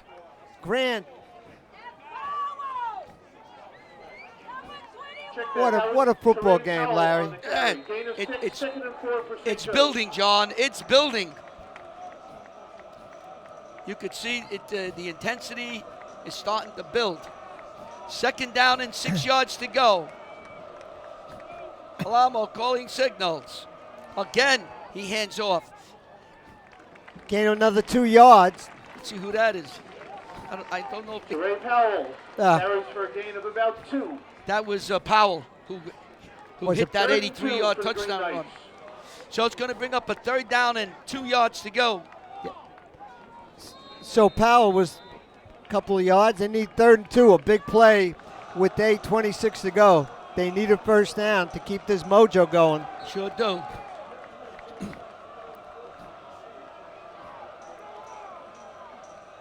Stewart is out to the right. Now what do we have? I guess somebody Clock it. must have had the. I bet he had the helmet off for 72.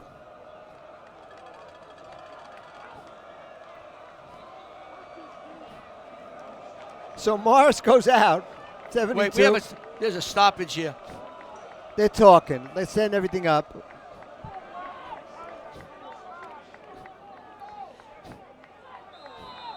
All right, so here we go. Here we go, big 3rd down. And I believe, this is going to be short. Well, yeah, it looks like short. Estime He's on the short. carry.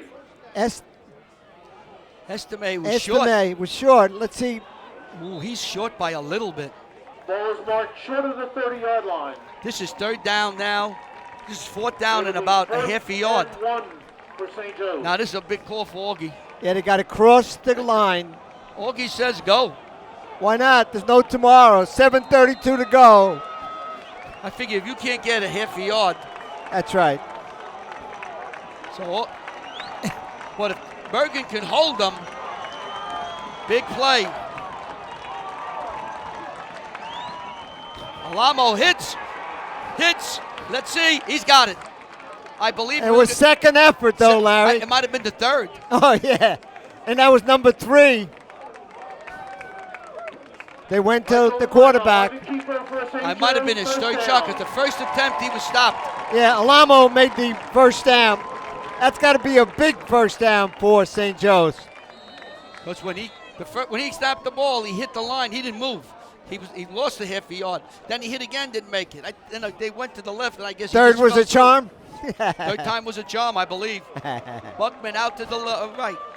Rest of the team is relatively tied. Estime is in the eye. Oh, Buckman drops the ball. that was a great throw. Nice throw inside. Lemo's pass intended for Buckman. You know, sometimes the 2nd and pass 10, is Green so Knights. good that you can't believe it's coming that way. Well, Alamo and the Estime banged into each other. Yeah, That could have thrown some of the timing off, but still it was a great pass. and then Right- Buckman. The pass was right there. Yeah. All right, 2nd down and 10. The ball is on the 30-yard line of St. Joe's. They trail by 4 with 6:50 to go. In front of a packed house here on a drizzly afternoon on the Tony Karcich field. Sharkey going around the side, and he is stopped what a and hit. hit hard. And who is it out there? Looks like there he is. Let me get him. Sharkey That's Number Tobia. 1, Chris, here's Tobia. Tobia. Loss of about 2. Tobia matched the speed of Gavin Sharkey foot by foot. He got out there and he hit it. He wouldn't let him turn. That was speed out there. Free safety. Made the mark. Because if he misses him, he's Whoa. off to the races. He had the angle. Absolutely. He had what they call in football the edge. 3rd down and 11 yards to go.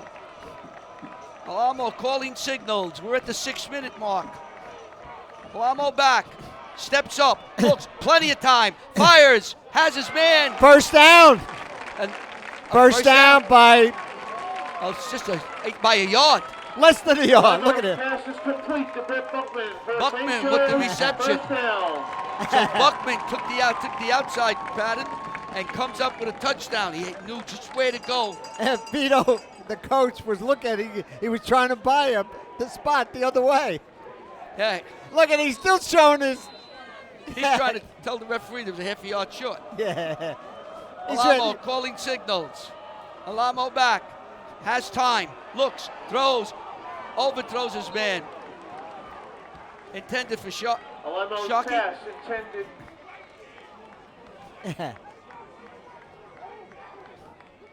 Alamo's pass is incomplete. 2nd and 10, St. Joe's. Yeah, there's Brian Yes. Carr. There he is. I think and, he's and giving that the is play. the AD here at St. Joe's, Damian You're right. Logan. We Was met him a, today. Was a wrestler. There's Brian. Got to look a little bit better. He's got his glasses on. He doesn't want to miss a play. Buckman comes out to the right. From the 40. Hand off to Etame. He's got some room out here. It's closing Nothing. fast. And Bergen stops it. It's going to bring up a 3rd and long. 44. Another 3rd and long.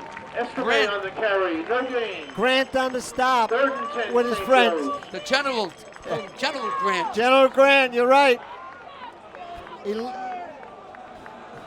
This is the Marine Corps rivalry football. They were here a doing big all football. kinds of events since about 11 o'clock. It's now 5. John, 5 o'clock. We've been here since 10. This is like double time. I'm going to ask for more money after tonight. What the heck? I still got to go to the Poconos. 3rd down. 10 yards. I got to go to a party. I'm already 2 hours late. It's been a great game. I'd rather stay here. Don't tell anybody I said that. A long Alamo nine. back, looks, throws, incomplete, and that's going to bring up a punting situation for St. Joe's. I'm sure punting. Alamo's Well, he got pass is 4:52 to incomplete. go. 4th down, St. Joe's. Oh, they got to make a decision. What a game. And John, the chances are there's possibilities that when we get into the playoffs, these teams might see each other. Oh, yeah. St. Joe's, depending on the seeding and who plays.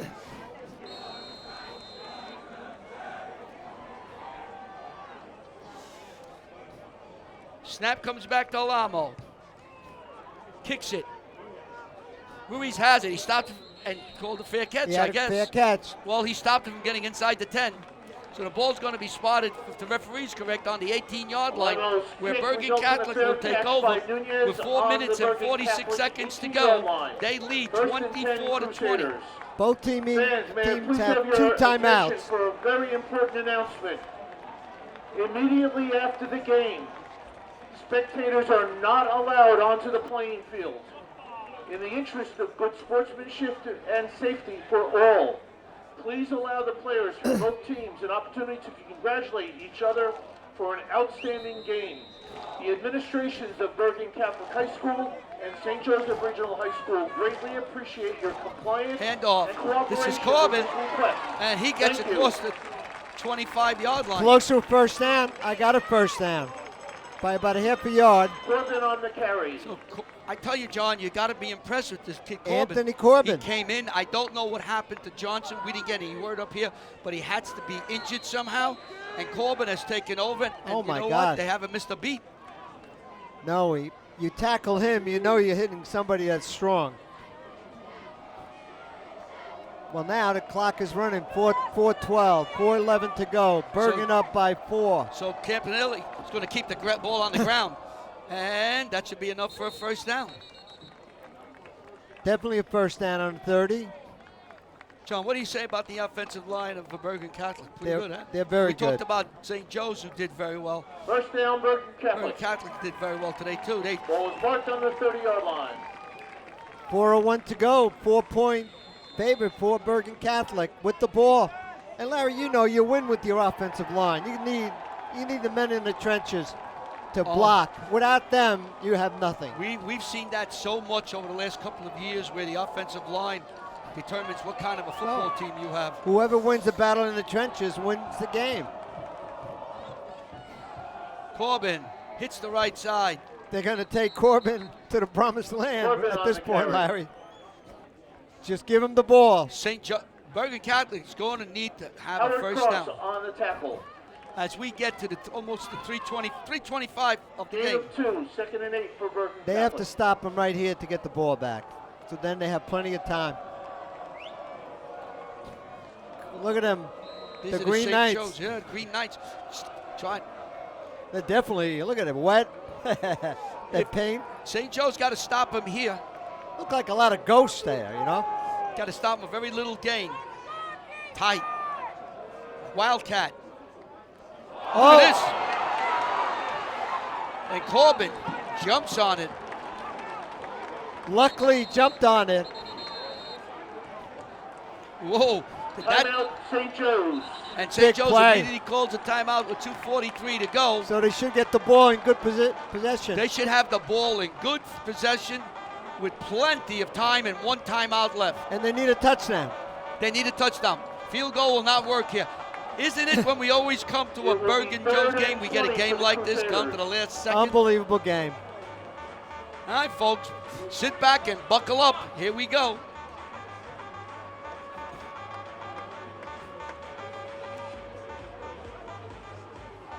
Fans, the results are Let's see this in, and replay, after John. What Here's your happened? defense on the snap. You got the pressure of the defensive line coming in. Watch the push. And that caused the center to have a high snap. With 1,600 chin-ups. But that was a great job. Hey, fellas, up there, what's the time? 4:07.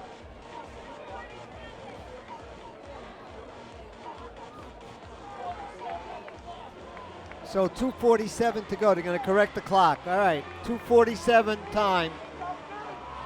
St. Joe should get decent field possession on a punt. Oh, yeah, this should be pretty good here. They got a punt. But it's a third down, John. Yeah, well, I'm ahead of schedule. Oh, okay. This is a third and a mile. Third and, what, 23 yards? I just got a report that Johnson may have had a concussion. Okay. Corbin hits the line, and let's see if they're going to call the timeout. That's his last timeout. All right, but you have 2 minutes and 40 seconds left. Absolutely, John. Now it's not so much timeouts, it's how much time you have. You have to keep the time because you need a touchdown. Corbin is tackled by Howard Cross and Dante Ziccarelli. So crossing. No gain on the play. So 20 for the Crusaders. Cross and Zuccarelli. What a combination. Timeout, St. Joe's. That's their third and final timeout. 56 and Fans, 55. once again, immediately after the end of the game, spectators are not allowed onto the playing field. In the interest of sportsmanship We know one and thing, John. safety This for cannot all, end in a please tie allow because it's the a players 4-point game. from both teams You're right. an Either it's gonna opportunity be- no to it's no gonna be- 4 congratulate points. each other for an outstanding game. The John, just think about administrations of this. Bergen Catholic High School Come and St. Joseph November, Regional next High month, School greatly in about appreciate 5 your weeks, compliance these teams and that are cooperation in this with non-public request. get Thank seeded you. 1-8, and then they play each other. They're going to play against each So other. you may have, let's say, Bergen and Joseph 1-2. You may see them, if they don't get knocked off, you might see them in the finals. Yep. But there's other teams involved, at Don Bosco, St. Peter's. We could take a look, too, if we get a chance, who they have left. Yeah, we saw that. I think we have it on it. We'll bring that up in a little bit. Yeah, All once we get it, Toby is going to kick. Sharky's at the 45-yard line. Now, here, you'll love to block a punt, but no fouls here. You want to make Snap sure. back. Tobia kicks. away from Sharkey. The ball bounce. Sharkey will take it at the 45. Sharkey breaks away from one, gets to the outside and falls to the 49-yard line, where St. Joe's will have wonderful field position, 51 yards away from a touchdown and the go-ahead score. Plenty of time, 2:30. 9-yard line of St. Joe's, first and 10 Green Knights.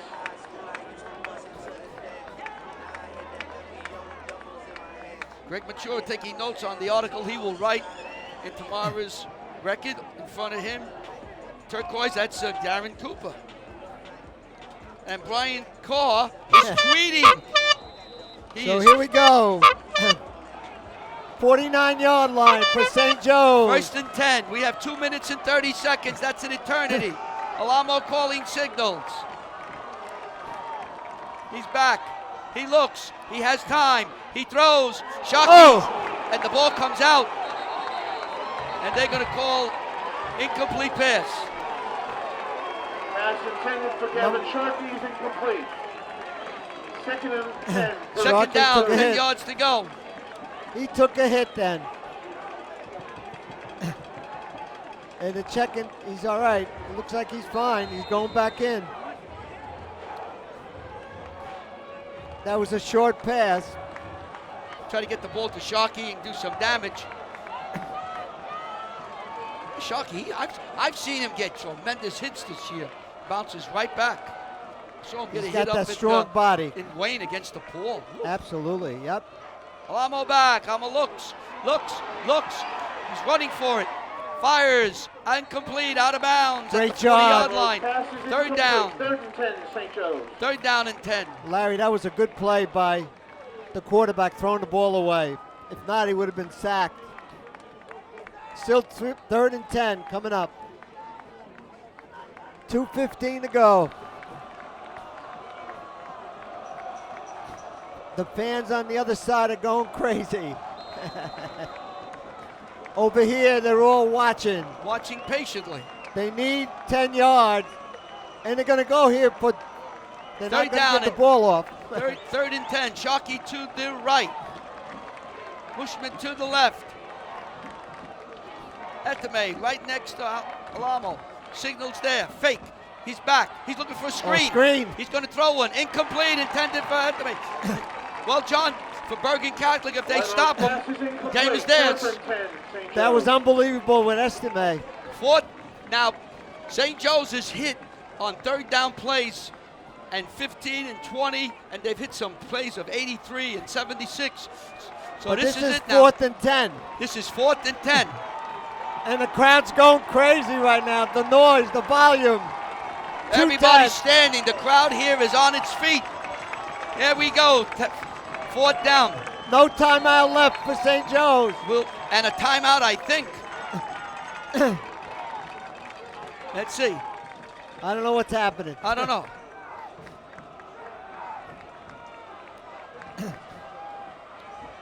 I have no idea. I think somebody was tired. They decided to take a break. Oh, they bringing a ball in. I don't know. That's exactly it. No, they wanted the ball that knocked out of bounds. That was a St. Joe's ball. They wanted that ball. Oh, you're right. All right, here we go, folks. A big 4th down. Alamo calling signals. Here he is. He's back. He's looking. Almost tackled. And he's tackled. The ball's dropped. It doesn't matter. No, matter. It's sacked. And St. Joe's sacks him. Grant, number 44, with the 44 big sack. with a big play. And Bergen Catholic, all it has to do now is to snap the ball. 2:03 to go. And the defense of Bergen held St. Joe's to no score in the second half. That was the key to the game, the adjustments that they made on defense. And Corbin taking over. Corbin. Coming in for Johnson, who left what we believe is a concussion. I believe. And he took over and What a ran the replacement. go-ahead touchdown from the 10-yard line. What a replacement. So let's see here now.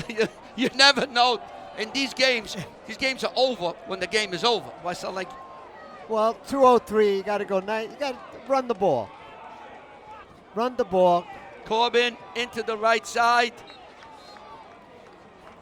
Clock is running. 1:56 and running. Corbin on the carry. And once again, Corbin. Corbin's been given. No gain. 2nd and 10. You know, St. Joe's might get this ball back. There. They just might have a force Bergen Catholic to punt. You're right. You're right. You got plenty of time. Yeah, Let's there's see. 1:35 to and go. moving. So you got 25 seconds per. They're going to take as much time as they can. There's a lot of. Oh, what a hit. There's a hit on Corbin. Corbin taken down by Connor Greco. Greco took him down, and Corbin's 3rd hurt. and long for Bergen Catholic. That was a big stop. Yeah, you know, John, they're going to get the ball back. Absolutely.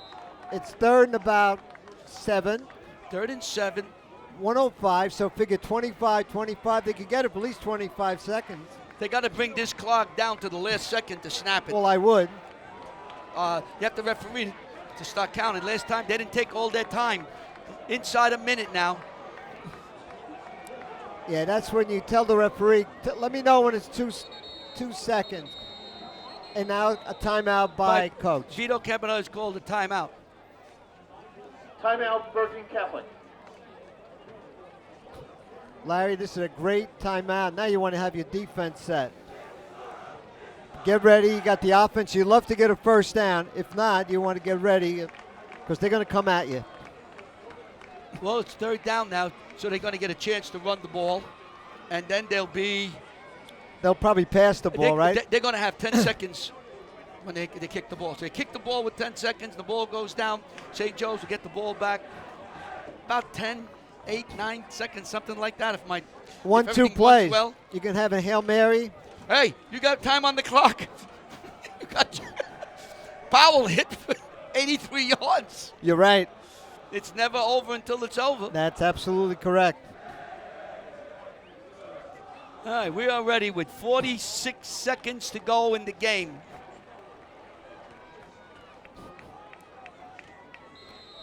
What a game. A penalty. Offside against St. Joe's. Oh, my God. So so that makes it now 3rd and that's 2, 3rd and about 3. 3. Now, this is a very easy, this could be a 3rd down. This could be an easy first down. And that would be turn out the lights. 1, 2, 4. 4 yards.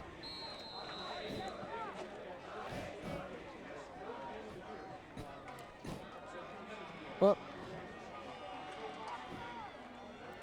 yeah. Look at this, John. Whoop. He's got it. 1, 2, 3, 4, 5. He's still going. He's inside the 10-yard line. All you wanted was 4. He picked up about 20. And that was Corbin again. How about the MVP, Corbin? Corbin is the MVP. Corbin, MVP. He ran. And he only ran the ball a couple of times the whole year, 6 times. Yeah, but he's probably up double-digit. He took over for the starting running back, Ramir Johnson. Well, less than 25 seconds. And the knee. And that should do it. So this game has come to an end with Bergen Catholic defeating St. Joe's 24-10 as they had 14 unanswered points. In the St. second Joe's half. was shut out in the second half. And they win 24-20 on the day that the field was named the Tony Karcich Field. Unbelievable. And that is the end of the game with the final. And you know what? Both of these teams will face each other in the stage. In the state, Larry. I'll bet on that. I tell you, a lot of people had to come in and work very hard here today for Bergen Catholic to win. A lot of substitutes did well. What a had game. Johnson in for McKenzie, but that's been in. Then he came down what we believe was a concussion. And Corbin, out of nowhere, came and played lights out in the second half. This got to be one of the biggest wins that Campanile has had at Bergen Catholic. And probably, John, these teams will meet. There's Vito Campanelli. These teams could meet in the playoffs. Shutout. We don't know. Depends on Points, standing, and so standing forth. And seeding. And you got a couple of more games. Home safely. Good night. We're here with Andrew Bowl, the quarterback for Bergen Catholic. I was amazed that you stood in the pocket you had defenders and linemen all around you, and you were able to deliver a couple of tough throws. Were you that calm throughout that time? Yeah, I'm just confident. I'm just confident in myself. I'm confident in my offensive linemen, and I'm extremely confident in my receivers. I know they're going to do their job. My receivers are going to make plays, and I'll do my job, and then it just comes together. You make some great throws right on the money a couple of times downfield, right there. And what was the difference between the first half and the second half? I don't know. I think the first half, honestly, they were tougher than us. I mean, they were making some big plays. They were breaking some plays loose that we just missed maybe one tackle here, and they just broke it. But second half, we came out and we did what we had to do. I want to ask you a question. What happened at halftime when you were in there with Coach Campanile? I know the way he is. How did he get you guys to come out and shut him out in the second half? Yeah, he was just talking about everything we had to correct, and he was just telling us 50 years from now, this is what we're going to remember. We're going to remember games like this. We're going to remember everything that happened. Congratulations. I want to get back. You played an outstanding game, and we'll catch you down the road, okay? That's Andrew Bowl. He's the quarterback. And now we want, who we got? We got someone else coming in. Mr. Corbin. Andrew Corbin. You had a great game. What happened here? What's this? Ask about that. We give out a chain after every game, and I guess they gave it to me. So now coming into this game, if my numbers are right, if 5 games you only carried the ball 6 times. We don't have the exact numbers. We had to carry the ball about a dozen times. We know that Premier Johnson was injured. You come in and you played like you played that position the whole life. Yeah, well, Coach Vito has been doing a really good job, preparing me just in case anything happened, and I just stepped up to the plate today. But what you got to explain this to the fans. What is it? I couldn't even carry that. You'd have to help me, Larry. Look at this. It's heavy. It definitely is heavy. Is this because you're a hitter? You Yeah. were knocking people down when you're driving. I couldn't believe it out there. We had you down as a linebacker, the will linebacker, and you run. What do you like better, the linebacker or the running? I like linebacker more, but I mean, it is fun getting the ball. So just describe that touchdown play. We saw it was jumbo left with some big guys, and you went right over them. Your own man almost knocked you down. Yeah, as the hole opened, and I ran in, and I tried to cut a little bit too late, and I hit him. And I just bounced off of it and scored. So what about the man that you replaced in there? He was hurt there, the running back boy. Yeah, Ramir got hurt today. He's a heck of a runner, but yeah. I'll tell you what, your intensity out there, your driving, you look like a horse pushing people out of the way. They couldn't bring you down. Yeah.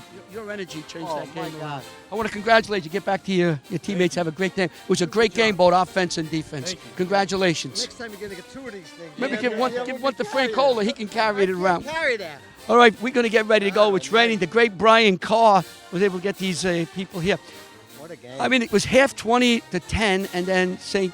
Joe's was leading, and then Bergen Catholic literally shut this wonderful team, pushed him down. They made it 17, and then, they kept, no points were scored by St. Joe's in the second half. Whatever adjustment, that's what I was trying to get them to give me something, but the intensity in Bergen Catholic was unbelievable. They made adjustments to keep Etamine in, not to get outside, not to break that seal, not to hit an angle to get into secondary, because once he's there, he's gone. And Bergen Catholic had to come off some big plays. That play in the end of the half where Powell went 83 yards, you look at the just run out the clock, and he hit, and there was some great blocks. And he won 83 yards. That's a downer. But they came back, Bergen. Yeah, Bergen really, whatever the adjustments they made were outstanding. And losing the number 1 guy, running back, that young man is going to be the number 1 guy right now. The way he runs, his intensity was unbelievable. You got to say that the resiliency of Bergen Catholic to take a shot like that at the end of the first half, 83 yards by Powell, then to go down 20-10, then to lose your running back. That's the second running back. You don't have McKenzie. Mia Johnson goes down, and then Anthony Corbin comes in and does a wonderful job. As you said, this is a team that came out down 20-10. They said it's time for us to play Bergen Catholic ball. The line, the guys, and of course Corbin, to me, should be a starter. That young man can play. He can play. So we hope you enjoyed this game. This is a great one. We started here with Tony Karcich being honored, the field being named the Tony Karcich Field, Coach Tony Karcich Field at the Robert Joseph Dinalo Stadium. So I hope you enjoyed it. For everybody, we've mentioned everybody, all the volunteers have been here since 10 o'clock in the rain. Want to thank them. Again, the final score, Bergen Catholic 24, St. Joe's 20. John Frank Kohler, Larry Fury say thank you, everybody, and goodbye. Yeah.